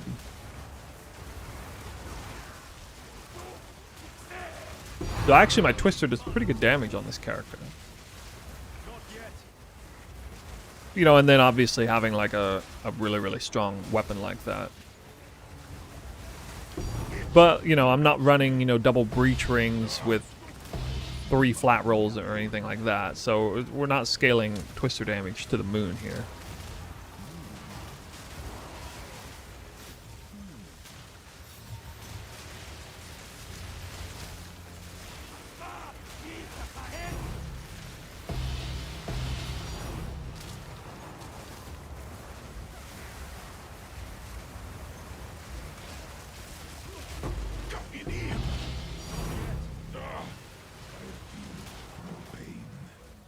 Love to see a Golem works.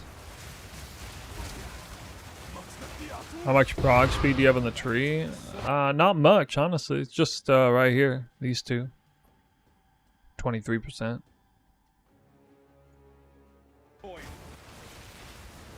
Deadeye starting location gets it like an extra 8 or 10, or actually more than that, because they would also pick up this. Aren't getting the exceptional gloves. Not that pair of gloves. Is that one good? I don't think it's good. This one. Last I remember, this is not very valuable. Maybe I'm wrong. Yeah, it's no good.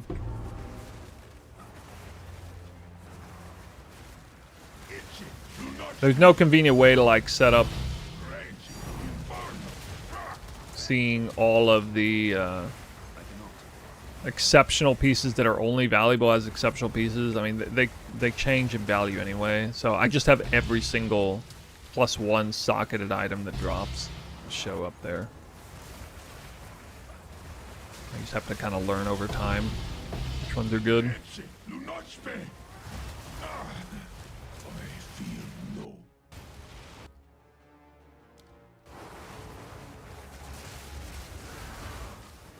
Prog acceleration 3. Well, it is for damage for Spark for sure, but I think of Twister as a utility. It's like a hybrid damage utility skill. I want more Twisters moving faster with bigger AoE and cast with more frequency to trigger cast on crit more often, which results in, you know, the more I scale all of that, the more damage I'm doing indirectly with Spark.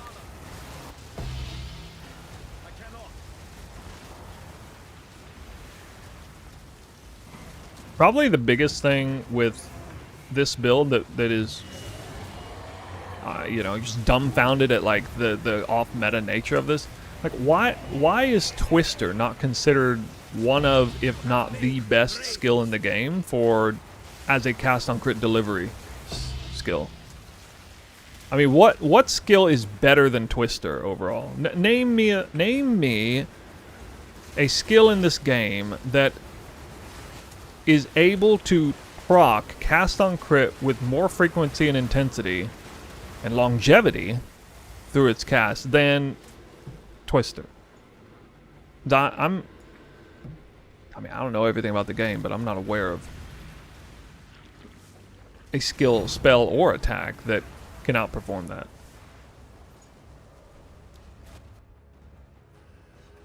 I use Twister once every 3 seconds. It spawns like 50 to 100 Twisters that fly around the room, hitting several enemies, the same enemy multiple times per Twister, for like passing around for like 5 seconds straight, 6 seconds duration. Like the actual number of crits, the sheer total number of crits going out is it's in like the triple digits or something per cast, you know? Maybe not the triple digits. It's deep into the double digits. So I'm proccing, especially in like high density. If you watch the cast on crit gem, you're gonna see it go off like many times per Twister cast. I feel like this is kind of a hole in my knowledge. Like I'm not like committed to making this such a huge selling point normally, because I just kind of take it for granted that maybe there's another skill that's like procs cast on crit way better, but I wonder. I'm certainly not aware of anything. I mean, I've always known Twister was crazy strong for proc and cast on crit since back in 0.2, and I used it only for utility then, both in 0.2 and 0.3. Things like Flame Wall and Ice Nova to get the chilled ground and stuff. Tornado Shot with Terrain Chain. Tornado Shot is that's a different kind of skill. That does damage one time that it hits. You're saying a 2-skill, sort of like 2-button combo thing?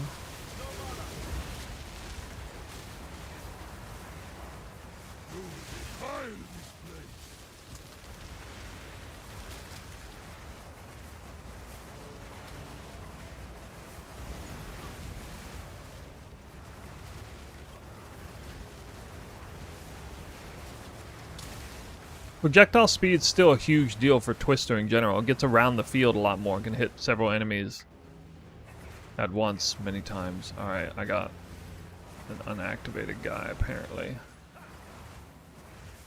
Wow. You know when you're gonna do Phrecia stuff roughly? Probably like an hour or two from now. Oh, I'm gonna die here probably.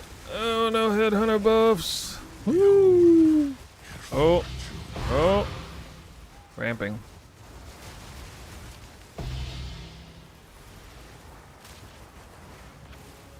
Yeah.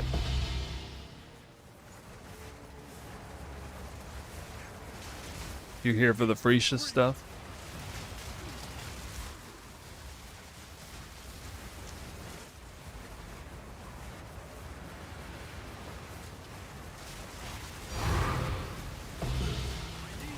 I'm recycling my abyssal crossblades build. I did a few changes. We lost 3% base crit. I don't know why they nerfed that. Why'd they nerf Blind Prophet like that? From 12% to 9% base crit. So rude.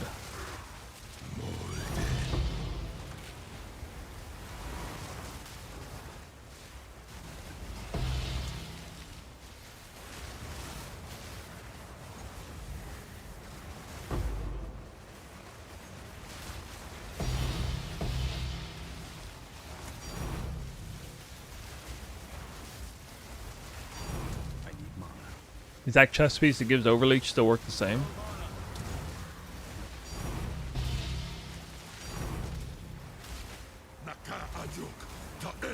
Yeah. Culture of Crimson.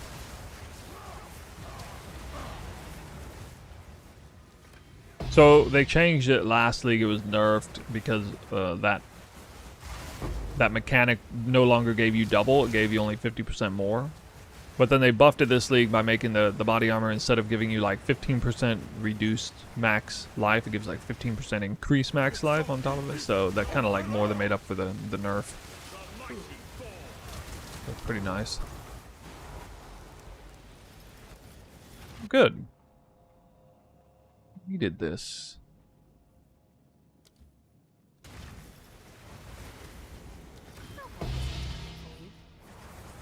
Got out of bed and removed my boss point?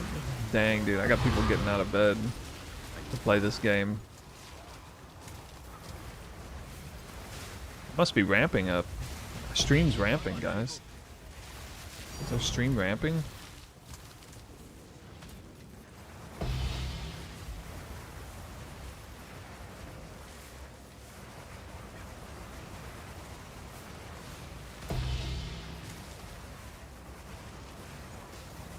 What the heck, dude?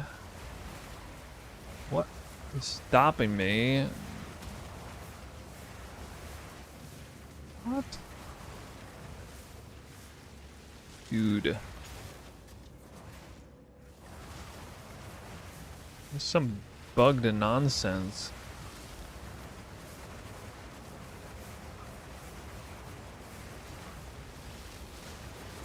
I think it's this guy.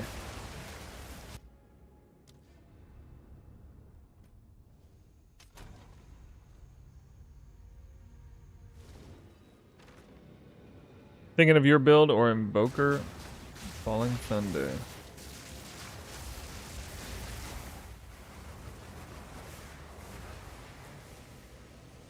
The choice between this or a Milky BK build? Can't believe that's the choice.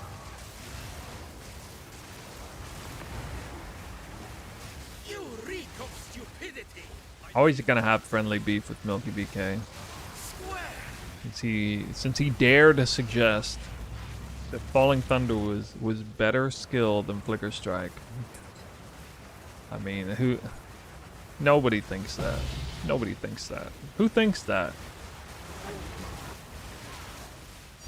Falling Thunder loses on style points alone. Before you even like factor anything else into the equation. Like it could be twice as effective at killing things. It wouldn't matter. Completely loses the style argument.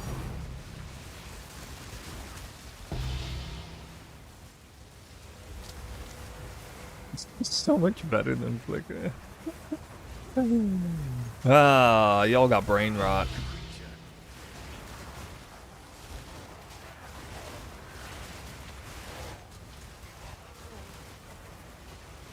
I mean, the truth is, Twister is so much better than either of them, so that's why I'm not playing them. You reek of stupidity. No consequence. Sorry to say. I'm playing Invoker, guys. The choice is Falling Thunder or Flicker Strike. I think I'll do Twister. That's where my mind is. Playing Invoker, you must be doing Falling Strike or Twister. A Flicker Strike. Does Flicker Strike work in the temple well? I don't know. Probably not. I assume it doesn't just automatically key in on the like the phased mobs, but I'm not sure. Because you can't like target those monsters until you get near them. It's a style point. Dude, style points matter. I can't believe Whirling Salt's actually good now. That's so weird. That's actually just weird. Yeah, I think I gotta pull this out of my hat again. We got the 1-up and the double reroll. Oh, no. Golem works. No Golem works. Bro, how you gonna scam me like that?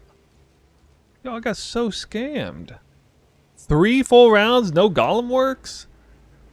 My temple's dead. Dead temple. Oh my god. Didn't have to be like this. Yes.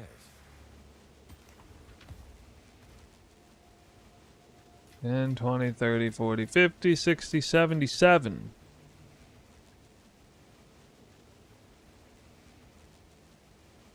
But now my drops are gonna suck.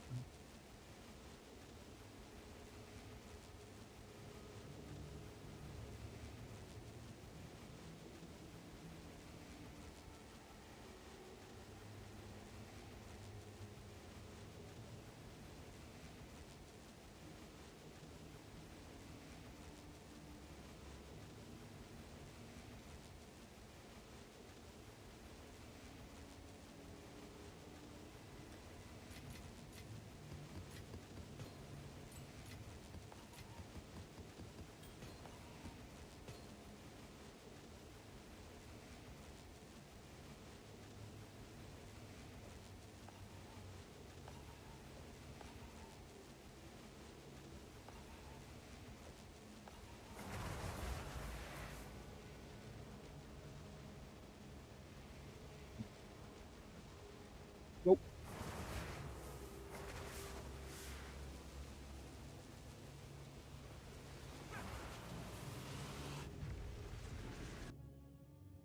New character means brand new temple. Yeah, I would imagine that does suck. As somebody who never re-rolls in a league, I feel blessed. I don't have to worry about that. I know a lot of people really like re-rolling. Are we stoked for Phrecia or what? Well, if you're asking me, the answer is or what.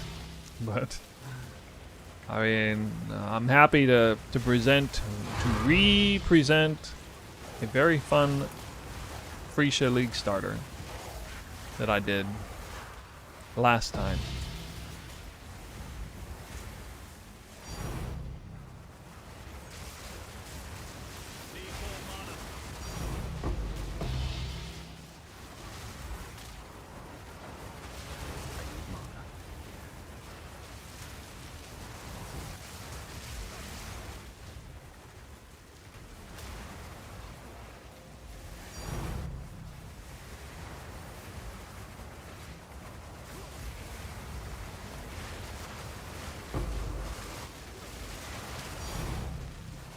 You'd gladly roll 100 characters if you didn't ever do the campaign. Yeah, but you gotta learn how to play the character. Look at that Trinity, dude. How does he do that? I didn't even think it was possible to be that perfect on Trinity. What in the world? Is that even real life?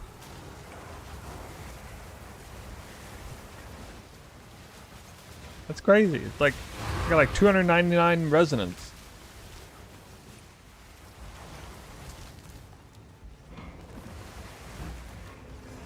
%, rarity on a scuffed temple.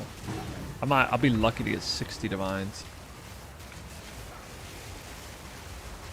But maybe I'll drop a mirror instead.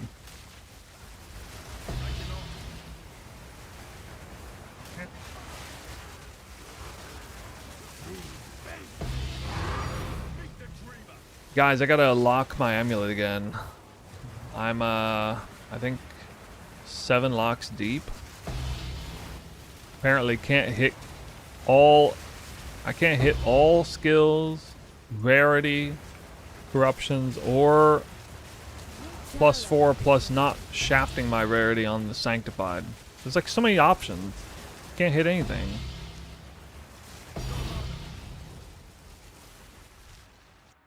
Oops. I'm getting scammed.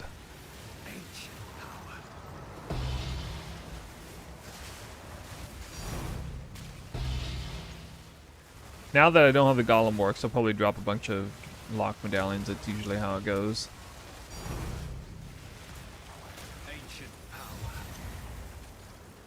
51.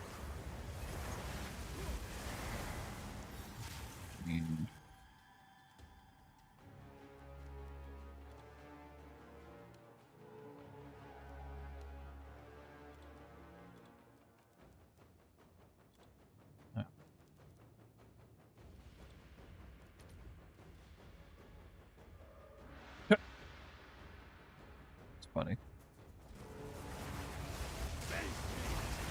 51's worth 10 div.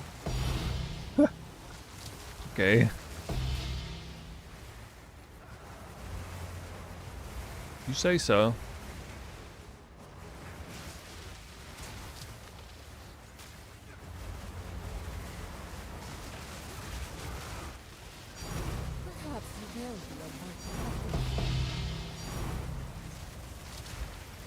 Womp.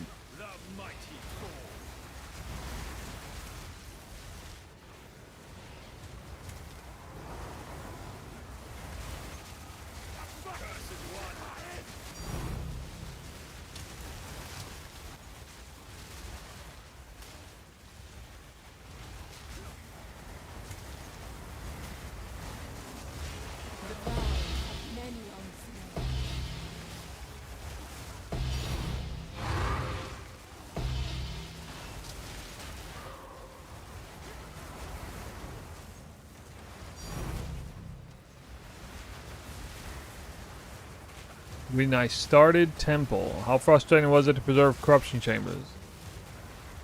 Hard to come by as are the locks. Preserve? You mean... You talking about these corruption chambers or these?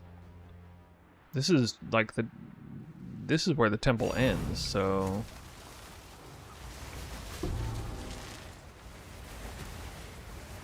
I didn't... The unethical version of built differently. I suggested a different way to build it, because you need the sacrificial chamber for other things. So I actually built this... I built this temple backwards, built it this way, and then put this towards the end. Because you want the sacrificial chamber for other things you're doing in the middle.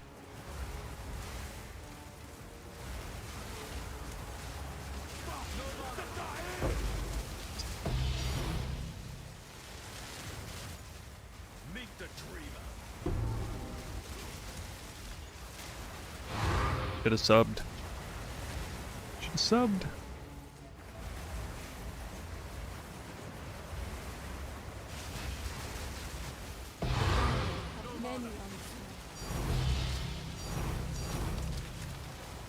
Ting ting ting ting ting.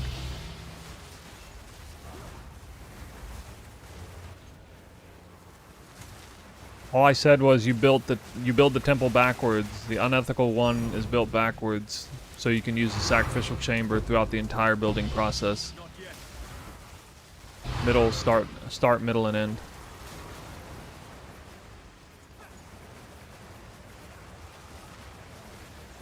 So I don't build it the same way.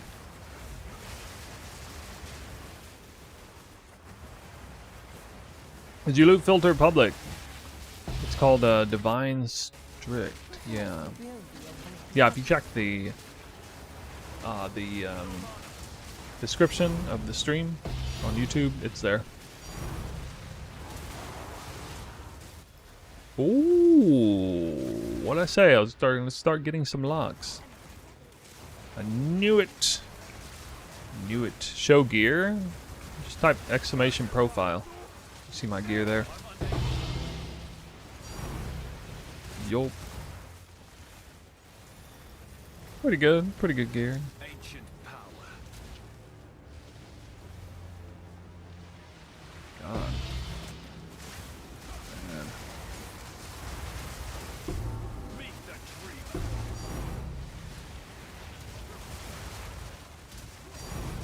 The vow of many unseen.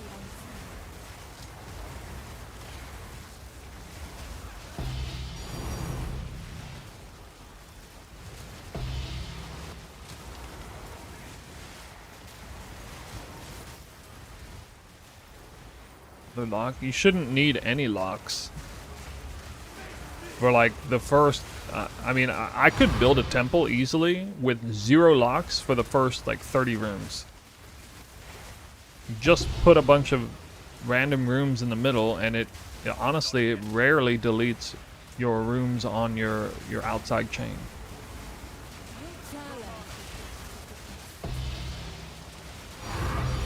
I mean, you might have a couple of small setbacks here and there, but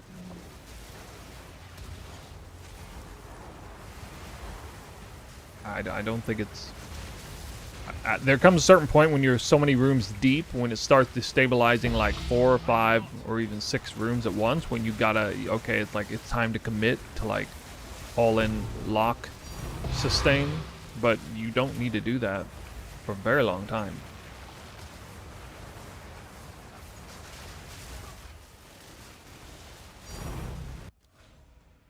Wow.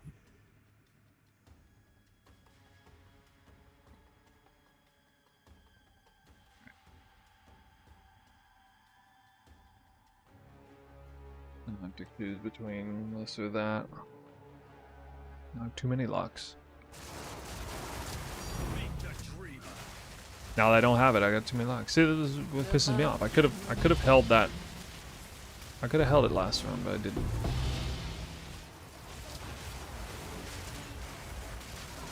I've been better off for it.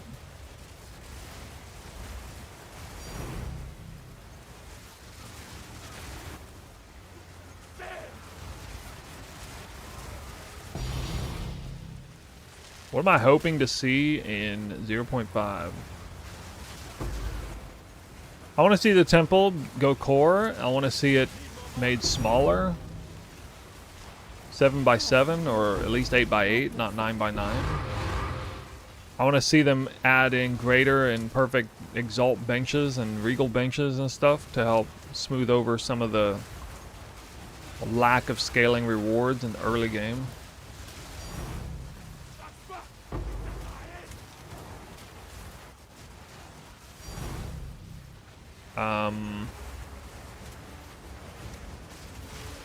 I want to see them nerf the loot in temple, at least moderately.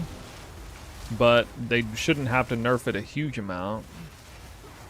I mean, they could nerf it by simply just like nerfing the numbers. They don't need to like they don't need to nerf core loot in the temple. They just need to nerf the numbers on some of the rooms. Like the alchemy labs, the alchemy labs don't need to be giving such a huge amount of monster rarity. There's no point. Like, it's ridiculous how much rarity that gives and how much, yeah, how much rarity that is. It's actually ridiculous.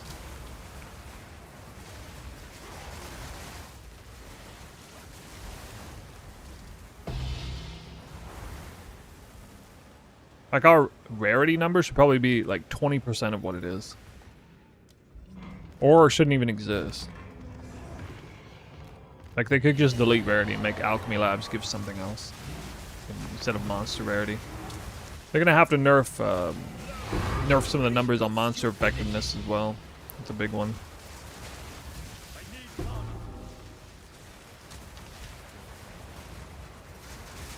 I'd be happy if we have a temple that is much easier to build, that drops about,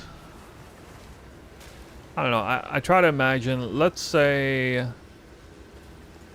a temple, the min-max version of the temple can be made in less than half the time that it currently be made, and it drops about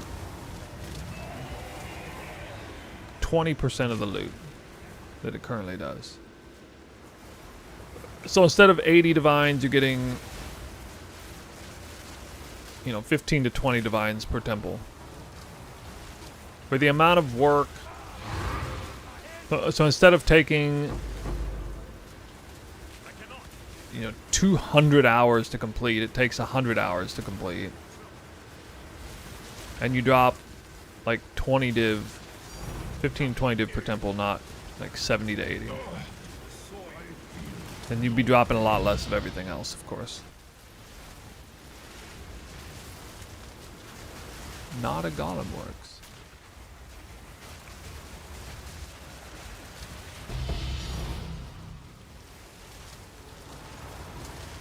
Yeah, I mean, I think there's like a 99% chance it's going core. It's like core to the core game. Like, or, you know, it's not. A Ciri communion with the beast is like that's part of the PoE2 lore now. It's not a league lore.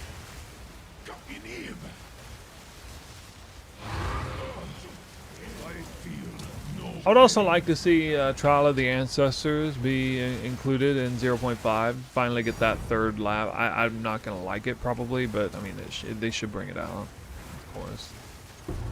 It's widely assumed that the third trial type is Trial of the Ancestors.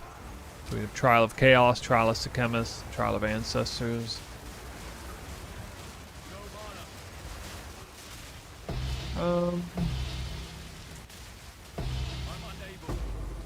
What else? Well, I mean, the overhaul and the core end game that they promised, obviously.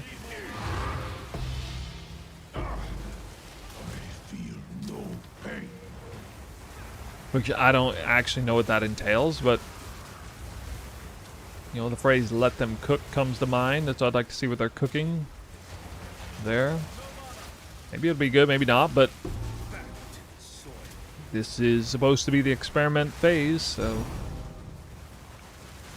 yeah.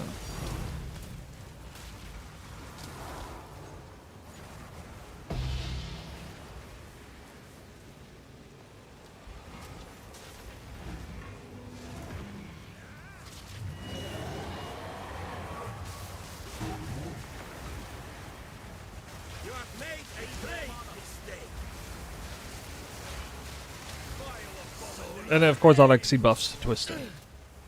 Pathetic idiot. No, not necessary. Oh, I skipped a medallion. That'll be a level up medallion. Really.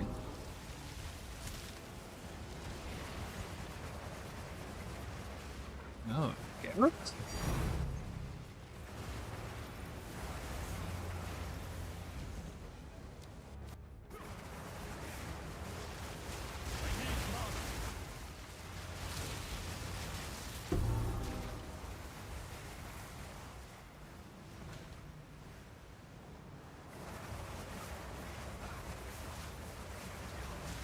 What it means to build it backwards. Start it here with generator right here, straight into this. Build it all this way. You go this way, here, here, here, and then once you hit here, you stop. And then you're able to use the sacrificial chamber anywhere in here to throw it down and remove paths while you're trying to build the Golem Works chain, while you're trying to build the Locust or the Corruption Chamber chains. So it's used to expedite trying to move over with the whole roads thing, building all that tech and everything. Particularly the Locus of Corruption and the Golem Works, but also the Spy Masters itself. When you're in the middle of building Spy Masters, especially in the corner, if you can get that card to show up, it can save you a lot of headache as well.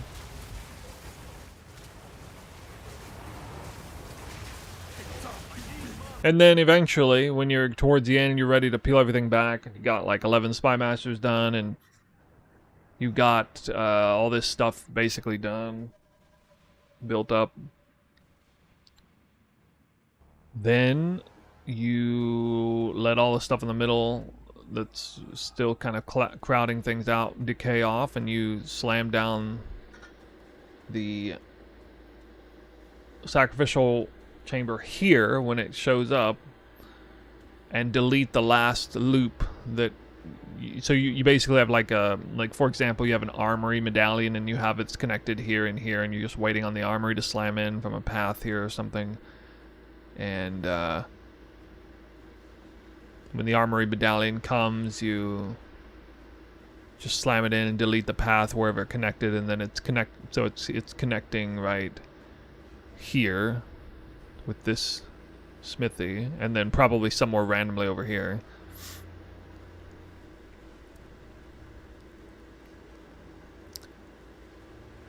And then yeah, in that video I showed how to draw the path back and put these in here.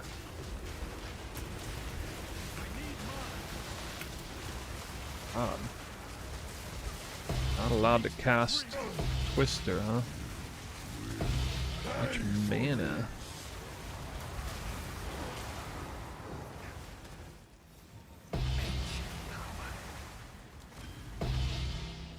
You know how the number of destabilized rooms is calculated? Not exactly.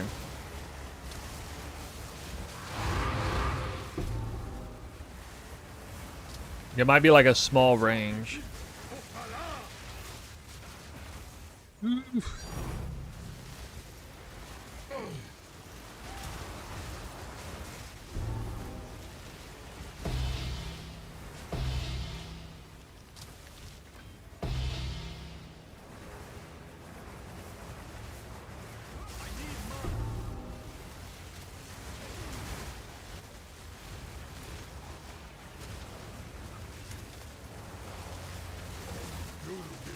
No, you can't upgrade the thaumaturges. For some stupid reason, that room is only auto-upgraded next to sacrificial chambers.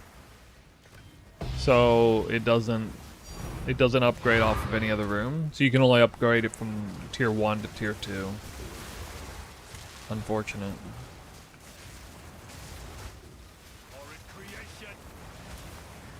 I wish they'd made it so it would upgrade off of corruption chambers.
many mirrors dropped so far? 0.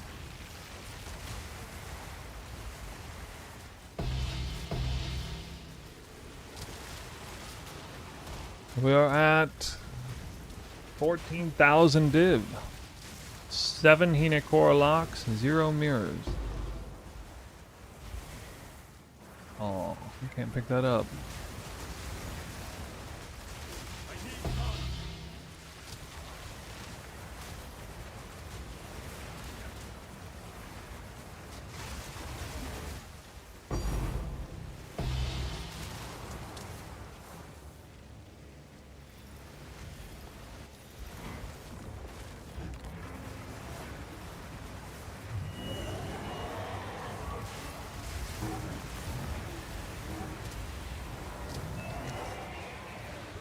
You have made a great mistake.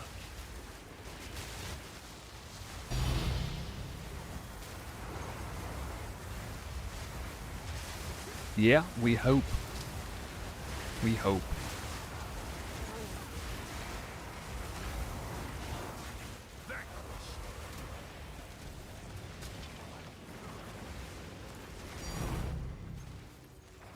You have made a great mistake. Solar rage.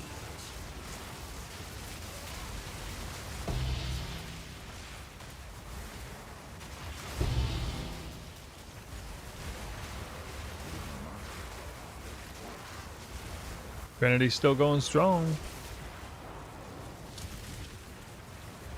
I used to have to worry about like stealing buffs for elemental damage, but I have every buff, like every time in the settings, so my elemental damage is once again like regulated. I got the one for lightning, the one for cold, and the one for fire.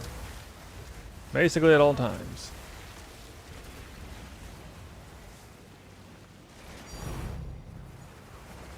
You reek of stupidity. Square.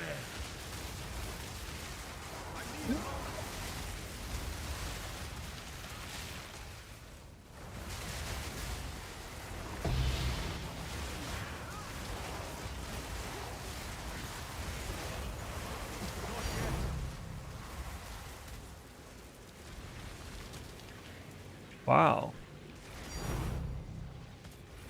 Wait, I dropped 72 divines. 19% rarity? Missing a golem works?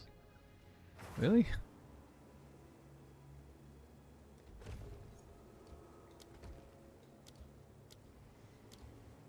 Got it back. Back in business.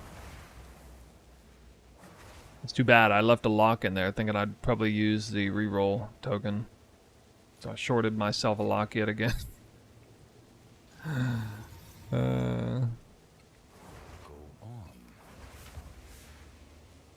Dang it.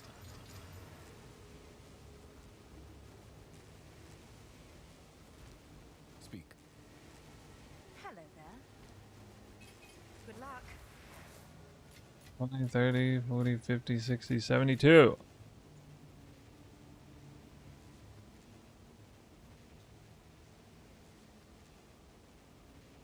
What is my actual average today? I think it's pretty good. 73. Okay, slightly worse than yesterday. At the moment.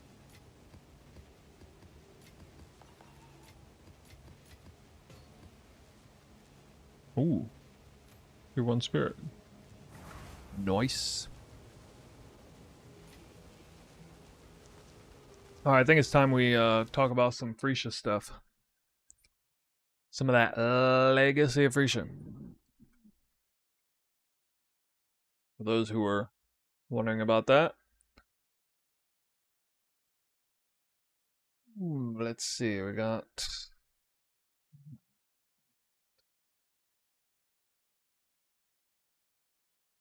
My maps say that. Yeah, dude, that's like a forever joke. Everything you need to know for Legacy of Phrecia event. Reddit post by GGG. Let's see the comments.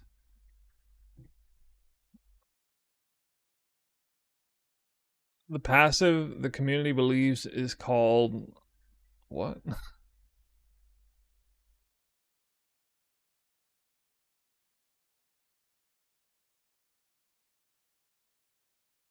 Cast when sleep. What? I don't get it. A lot of inside jokes here, I guess.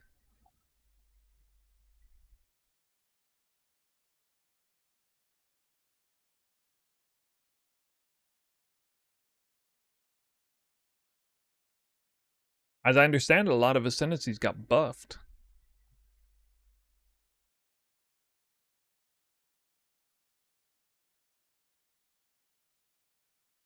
Now the one I'm showcasing is Blind Prophet. Sightless now has a base critical strike chance for attacks with weapons is 9%. Previously 12.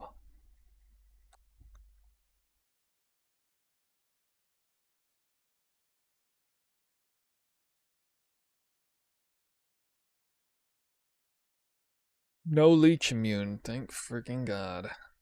No reduced player rarity.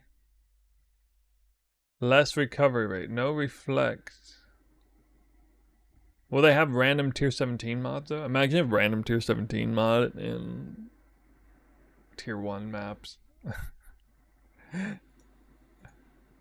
That'd be sick, sick, sick. Alright, hold on, let me get this bad boy up and running.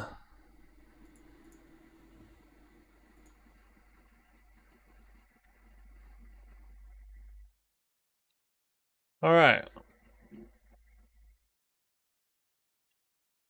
So last league, I started an highly experimental build. Combining Frost Blades with Abyssal Gear and Paradoxica. Those of you who aren't in the know, this is a league starter that, I mean, you know, league starter. Chasing a unique that's fairly common league starter. Depending on how meta it is. Wish it wasn't meta, it was really cheap at that time. Paradoxica is a very interesting weapon that sacrifices a great many things to get not double, but not 100% double chance to do double damage, but 100% chance to do triple. Wait, I thought it was triple damage. I must be tripping. I must be tripping.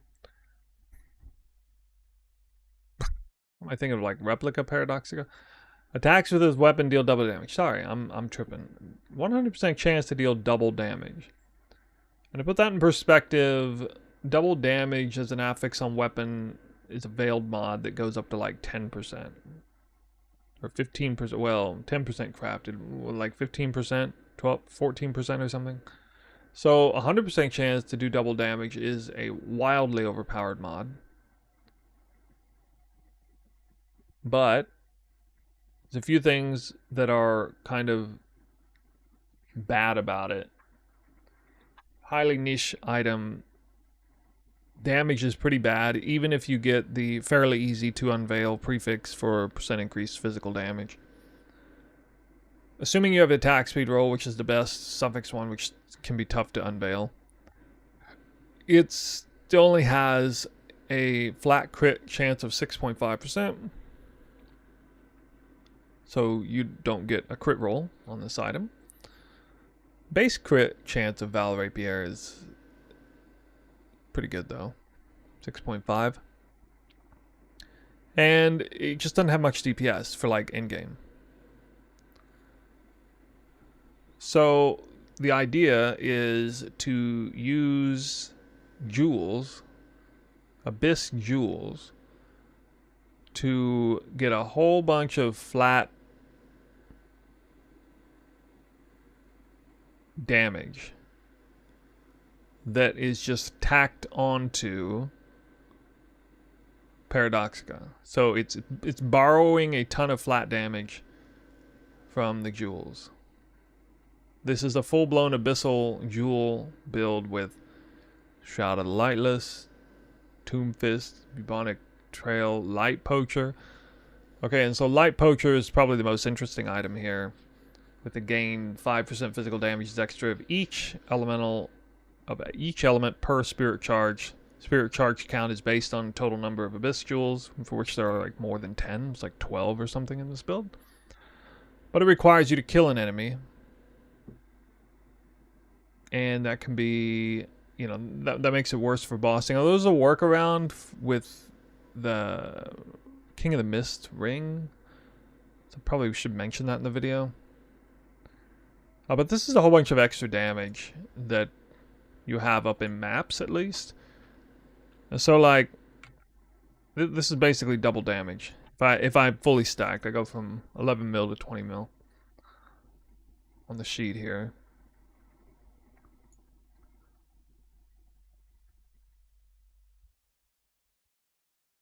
Can't even see the...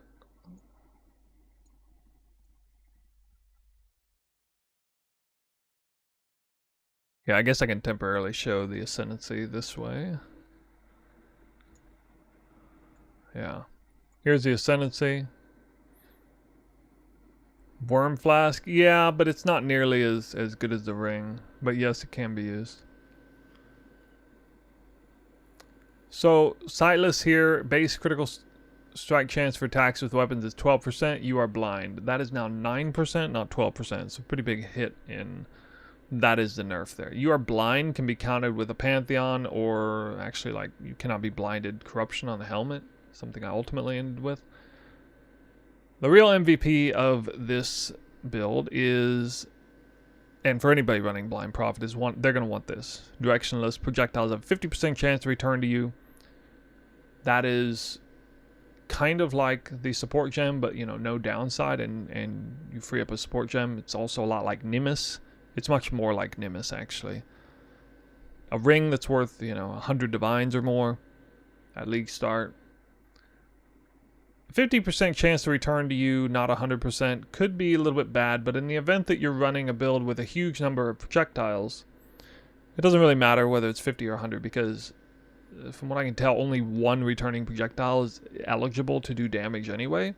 So long as you have so many that there are several returning projectiles either way, it doesn't make a whole lot of difference.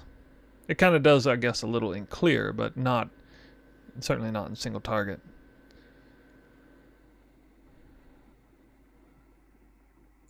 So I wanted to go with Frostblades here, which used to make a lot more sense with Paradoxica, because this gem 2 leagues ago had less base damage, but it had a whole bunch of flat cold damage. So it was actually just naturally really good for Paradoxica. It just had a huge flat cold damage roll on there. Now it has attack damage base, misses 504% there. A huge attack damage base number. And so it just makes a lot more sense to scale flat damage elsewhere and scale it up through the double damage on Paradoxica, and then the big percent increased attack damage from the buff that took place in 0.25, I think. Frostblades is a melee skill that feels a lot like a bow build skill. It does a melee attack and then has projectiles that go out that don't double hit like Lightning Strike, but the returning projectile creates like a double hit effect. It's a single target. A lot of projectiles, 11 projectiles there. Now one of the issues with Paradoxica is it's a sword, and you're starting in the shadow tree, so there's actually a lot of like... Another interesting cool thing about the build is normally for like a Frostblades build, you'd probably be running Dagger or Claw. At least it's a decent chance you would be, because I mean there's a whole lot of like tech for daggers, claws. There's just more available up here. And then people like running Nightblade support. It's like a really, really good support gem for it. Because I want to get elusive in the build. Kind of a big deal. Well, the Ascendancy apparently also gives you elusive. A pretty powerful version of elusive. So, yet another sort of indirect favorability towards swords as opposed to claws and daggers. Base crit chance might be low. I'm not sure if it's lower or higher for claws and daggers. Anyway. And then, last but not least, because we're doing the abyssal gear stuff, honestly, I didn't even need this synergy to justify this, but for some reason, this Ascendancy also synergizes with abyssal jewel scaling, which grants you 5% max life and mana per abyss jewel on top of the 3% you already get from the body armor. So without even really trying to scale life a whole lot, don't even necessarily need it on the tree, really anywhere. He's still, you know, almost 5,000 life, which is pretty nuts. So a really peculiar, oddly robust synergetic ascendancy for this build that I had way back in the day that I never played because it never had an ascendancy that made a whole lot of sense for it. Again, Paradoxica, low flat crit, raised up with this ascendancy. Frostblades in general, extremely strong with Nimbus Ring. Not very good at League Start these days, but made to be pretty good with this ascendancy in terms of clear especially, but I mean also in single target. Again, another rip on Paradoxica, not a claw, you don't get Nightblade, you don't get elusive. That's made up for here. And then, you know, it's just icing on the cake with this ascendancy. So very cool build. Highly experimental at the time, turned out to be pretty good. I had like a day 4, I think, yeah, I had like a day 4 review where I basically had everything set up in the build. And it was better than even what you see here. And a lot of the build is sort of underclocked here in the path of building because, for example, for like the early end game, I just populated 3 modded, good, but just 3 modded abyssal jewels. It's super, super easy to get 4 and even 5 or 6 modded high value abyssal jewels in every slot, particularly at League Start, when people are just kind of naturally just doing whatever is, you know, it's just the market immediately gets, I mean, I figured it was the case, but honestly it was way beyond what I expected. The market is utterly flooded with GG 5 and 6 modded jewels that are good for this build because this build can utilize basically any flat roll except for chaos. You wouldn't want flat chaos. Any of the flat elemental rolls, damage with swords, damage with attacks, physical and lightning technically best, a little bit better. Physical because you're scaling it harder with the helmet gain is extra, but lightning because just the highest flat number is also good. Cold and fire are still good if they're high tier. And then, you know, you get crit multi is super strong. Flat life is super strong because we are scaling percent life a lot. Accuracy can be utilized here. Attributes can be utilized. All res, chaos res. You can fix, you know, your resistances pretty easily. Attack speed if you dealt a crit recently. Percent damage gained is extra fire. You can make yourself immune to bleed and poison easily through this setup.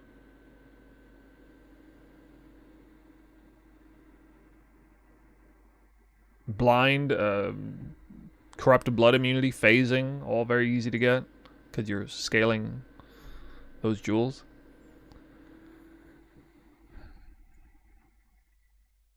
Yeah, search for items, wherever that is. I can't remember where it's at.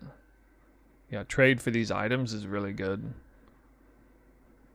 This doesn't really work right now because the trade site's not for that. But you can, whatever your build is set up, like if crit multi is a little better than most of the other stats, that'll be represented in the trade link that's populated here. You have to have Path of Building and actually have the DPS settings set up for that. But I mean, you can use the default trade link, wouldn't be a bad idea.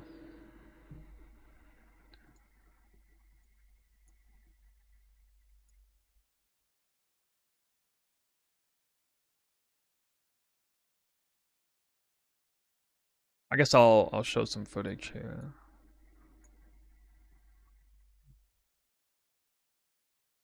See if I can find.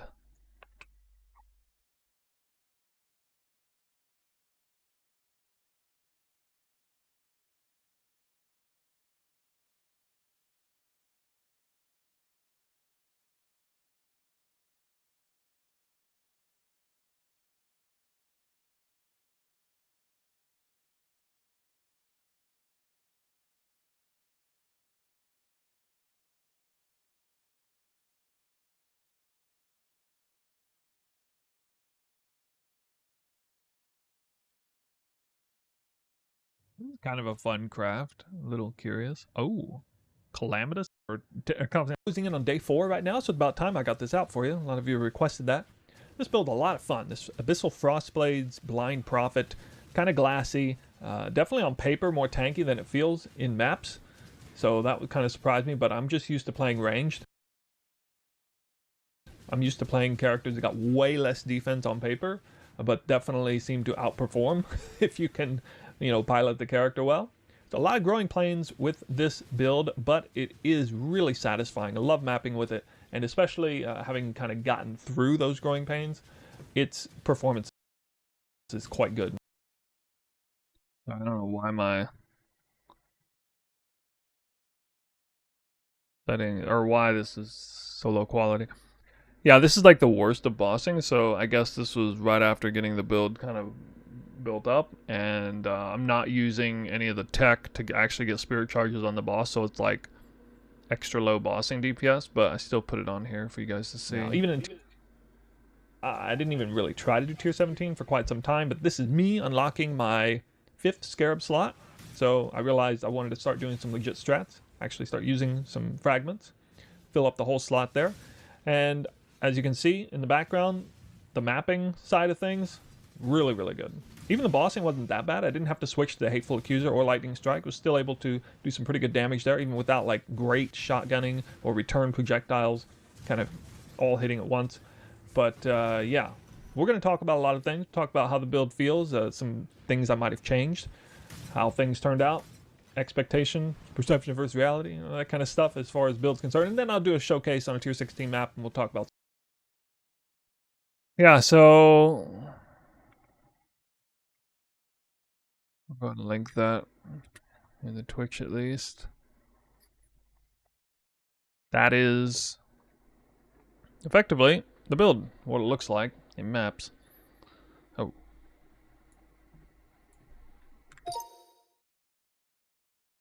Now, this build was nerfed from 12% to 9% flat crit, and it was also nerfed by 30% less damage. This build came out right after the buff to 3.25, which removed the flat cold and gave a whole bunch of base damage to it, percent damage, based attack damage. And right after that, they like giga nerfed Lightning Strike by like 50%, and then they nerfed Frostblades as well by 30%, which seemed a little odd. I didn't feel like Frostblades was like massively overperforming, but it would still be a pretty fun build to play. And it does scale really, really nice.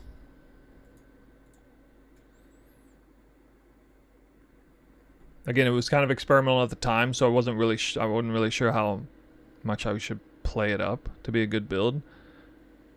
But yeah, it ended up being pretty good. Even with those nerfs in mind, I know it would still play alright. I wouldn't say it'd be like stronger than Elemental Hit of Spectrum on Warden or something, but a lot of fun for anybody who might want to try something niche, something out of the box with like Abyssal gear and Frost Blades, and there were a lot of people that absolutely loved it. There were a lot of people who were skeptical that it would be good, and then they found out after the fact that it was. They were like paying attention to what I was doing. And then kind of word started getting out, and a lot of people did switch to this build later on. Legacy of Phrecia last year was actually a pretty long, enduring event. And this also contains probably my favorite. This might be my favorite rare craft in the history of playing the game. This is a 4-link damage. DPS 4 link, because you're using a sword. You could be using, you know, the shield squire to get you a 6 link that way. Or you could just settle for having it like on a 4 link on the body armor, which ends up being a 3 link later. So that starts off as a 4 link in the body armor. But actually, Frostblades has some pretty awesome glove 4 link potential. Especially this version with starting with an essence with immolate suffix.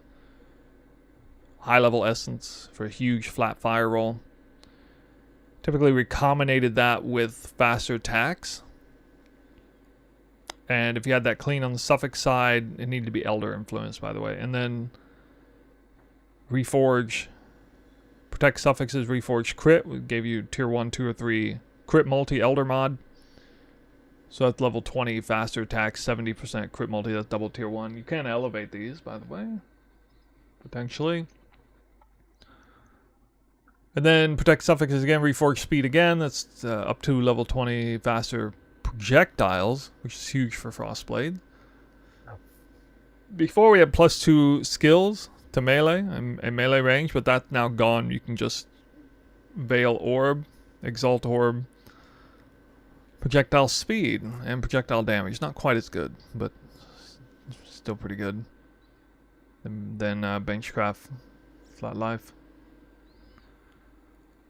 Actually ended up being quite strong. I mean, this is effectively a, 6 or 7 link even. And the links here are Trinity, Awaken Multi-Strike, Awaken Elemental Damage attacks, or in the case of the cheaper version, is non-awakened. Also, one other thing that was unforeseen with this build, multi-strike support is super favorable for the helmet mechanics. So the way the helmet works is when you get a kill, you get a spirit charge, and when you attack, when you have the spirit charges, you're gaining a. Sorry, that's the wrong thing. I'm scrolling over. Light Poacher. You're gaining a physical damage gain is extra of each element per spirit charge that you have, and that's the thing that was floating over your head. So the goal is to have as many spirit charges on you at one time, but you're constantly spending them when you attack. Just attacking makes you use one. It says trigger spirit burst when you use a skill while you have a spirit charge. So you lose. The assumption is that as fast as you're gaining the spirit charges, if you have a fast attacking build, that you're just going to be expending them, and you're not really going to have high up time on spirit charges. But the fact of the matter is you have very high up time because multi-strike only counts as one attack for all 3 or 4 depending on awaken. 3 or 4 attacks of multi-strike only sends out 1 spirit charge, not 1 for each slash. And so because that effectively adds the attack time, it makes you attack faster, but it also adds attack time for the sake of that counting as 1 attack. It becomes very easy to float a bunch of spirit charges, and you run around the map with full-on max spirit charges the whole time. So that was the biggest boon to the build. Like, as I went into it, that's one of the things that I was most concerned about. I was able to test that a little bit before the League launched, but anyway, Frostblade's one of the most important stats on here is projectile speed. You need to see this number needs to be at least 2.4 to have the projectile speed necessary for the projectile to return all the way to you to actually have a chance to hit an enemy coming back in.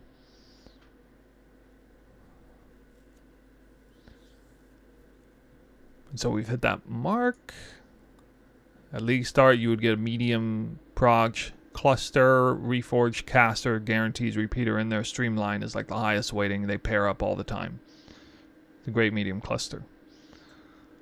Later on, you would just instead tattoo a bunch of prog speed clusters for an outrageous 250% increased prog speed in the end.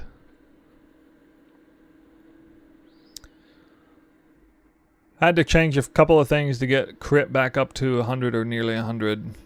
Like take this blind wheel, take an extra max power charge. Clusters are a big deal, so you know, a little bit more advanced on the early in-game league starter side of things with actual cluster jewels. They're just two notables, but you really want that to open up the extra abyssal jewels, which again lines up nicely because we don't really care about a whole lot on like all the claw nodes and stuff. It's another reason why Shadow wants to go claws, because they have more available good nodes, but we're prioritizing clusters anyway because we're going abyssal jewels. So the fact we're doing swords and there's only like one decent sword wheel that we take is not such a bad thing. A lot of the points on here are similar to what you would take on a bow build, so it's very well-known territory for me.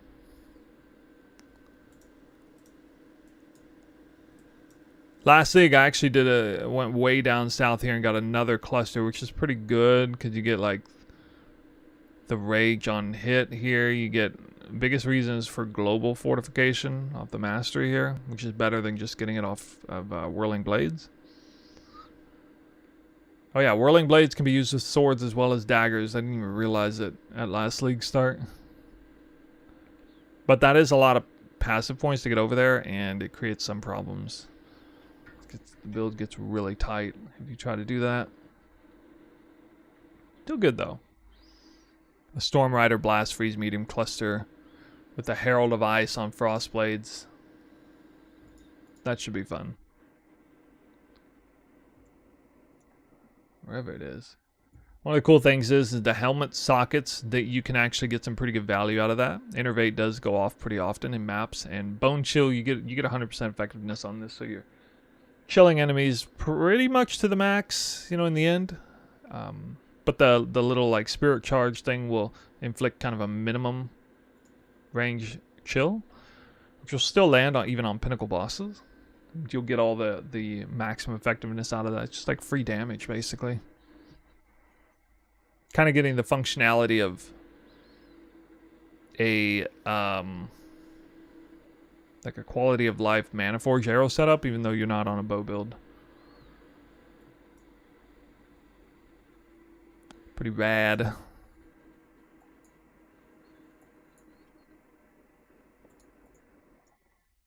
Got an interesting starting item setup too. The Tempestuous. This sword is actually kind of similar to Paradoxica in a way. There's a lot of really strong nodes on it, but it has really poor flat damage and crit chance. So it's yet another great choice for a starter. And this is actually like I think it's a tier 6 unique, meaning it's of the highest commonality. It's very low level requirement. The market was flooded with these immediately. I remember I was able to get one that was rolled well for like 1 Chaos Orb. Nobody wants this item. And it's a huge power boost to this build. When you get this item paired with that second Ascendancy on Return Proj. And then you ride that out for a long time all the way until Paradoxica. I mean, in the meantime, you can get a rare sword, but probably not worth it. You should just use this all the way to Paradoxica. You wouldn't have to worry about leveling an item. The build does feel a little weak at a certain point in that transition period. Particularly when you get toward the late in-game the late leveling stages before getting all the abyssal gear, which does come in pretty fast, but is obviously a little bit expensive in the first half of the first day. Obviously, you're not going to get 2 abyssal socketed items yet. There'll be like 1 abyssal socketed items.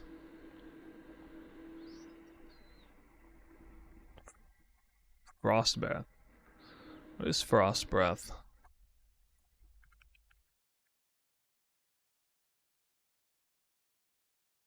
Mace?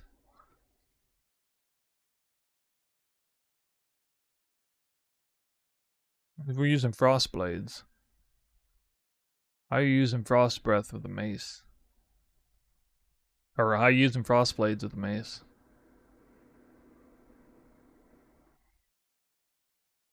You'd have to use a different skill. Doesn't frost blades require smite? Yeah. Oh, that's one other thing I do like about it. I actually have Val Smite in here. This is one of the distinct advantages to running swords. You get Val Smite. Val Smite hits really hard. A lot of people know Smite hits hard. The buff the Smite gives is crazy strong. It's actually kind of insane. So Val Smite is in here with Whirling Blades connected to faster attacks. You just weave this in. And this is up even on bosses. For a lot of the time.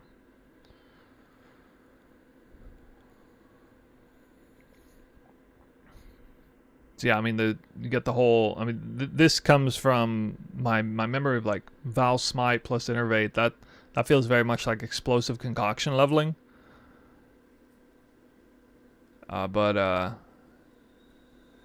Yeah, really like the Val Smite. You saw it. You saw me actually use it in that little showcase in the video a moment ago.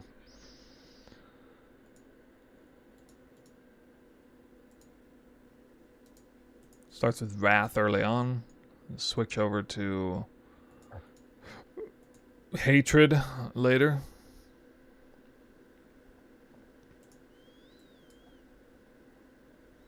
Get a Hatred Watcher's Eye with Flat Cold. It's pretty good. 39% convert. Get the Poison. Get the Bleed. Running Yoke of Suffering later. Early on, though, actually another really awesome amulet with Frostblades is Fury Valve. Frostblades is uniquely good with Fury Valve, the way the split works there. Essentially, you don't have any downside.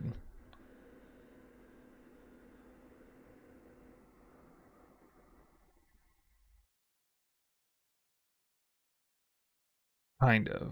Well, it doesn't really feel like you have the downside. Modifier to number of projectiles instead apply to the number of targets split.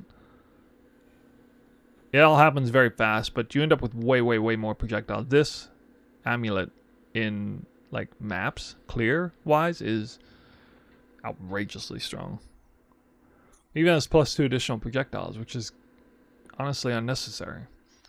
But the prog speed roll is really a huge deal for hitting that 1.4. 140% increase prog speed before any tattoos come into play, because tattoos are very expensive early on. And basically non-existent the first few days. So yeah, that is the build.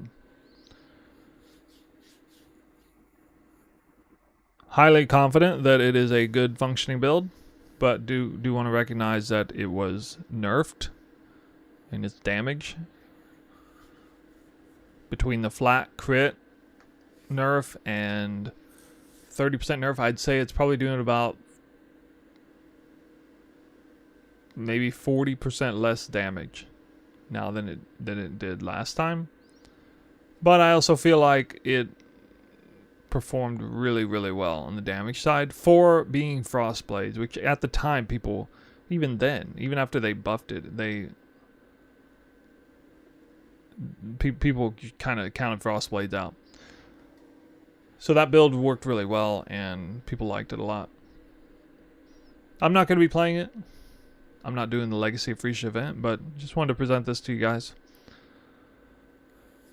You can check the description of the YouTube stream or !Phrecia to have the build. Definitely a fun one. What's a build idea here? Sorry, dude, you're late. I just explained everything. I'm gonna drop a YouTube video in the next day or two on this. It's kind of like a recycled thing.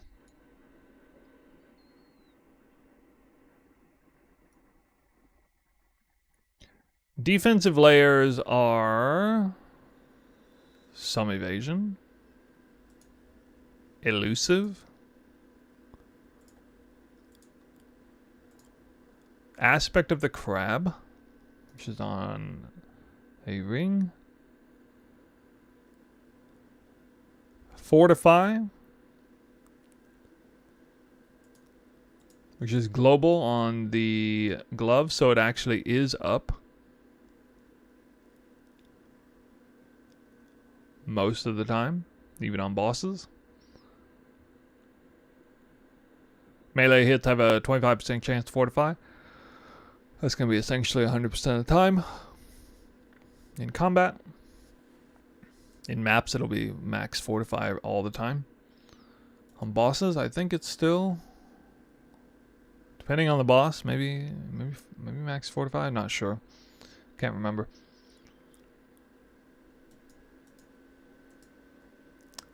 A huge amount of percent increased life. Flat life's easy to come by. Don't even necessarily need to like spec into life here. You could sacrifice some here and get like 6 or even 7k life maybe. You lose a lot of damage for that though.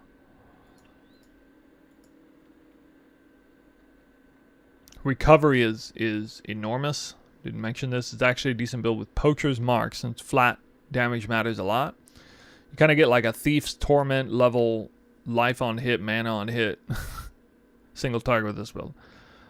Which kind of surprised me. Ended up being way stronger than I expected. I kind of wanted to use Assassin's Mark, but then when I tried Poacher's Mark, I was pretty blown away by the amount of the life recovery especially, but even mana recovery, useful. So much so that I was like, wow, I need to make Poacher's Mark the mainstay here, because that is so much recovery. Also has like the 5% instant leech, but that amount of life and mana on hit way outperforms the leech.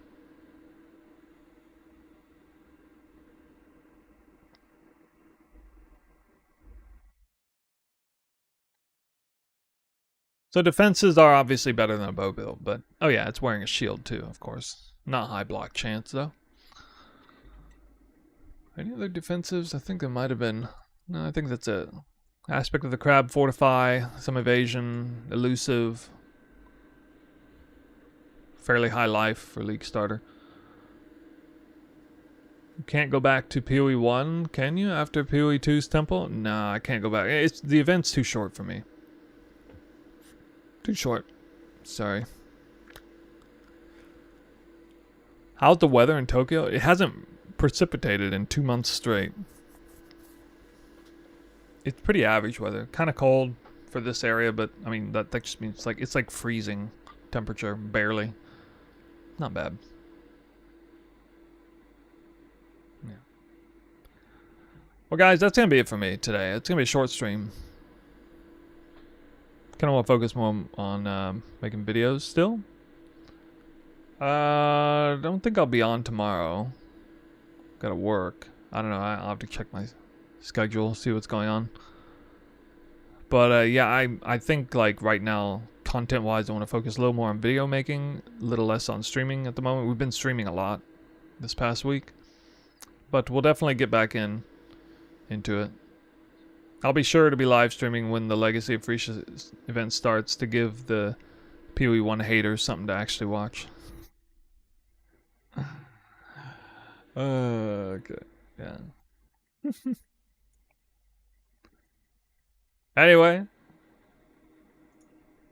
go to this screen, I guess. Black screen. Oh my god, that's gonna be it for the day. Hope you guys enjoyed. Not many people. Not many people on the PoE. Oh, it's false advertising. I was talking PoE 1 while they said PoE 2. You're gonna be in Asakusa. Alright, but don't get too cold.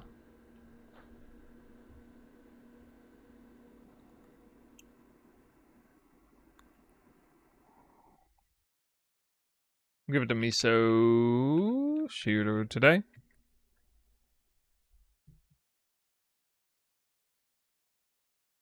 I think the YouTube stream's been really popping off lately.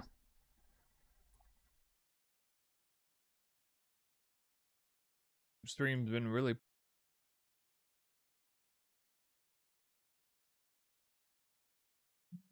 a little less today. I remember it was over 100 like yesterday or the day before or something.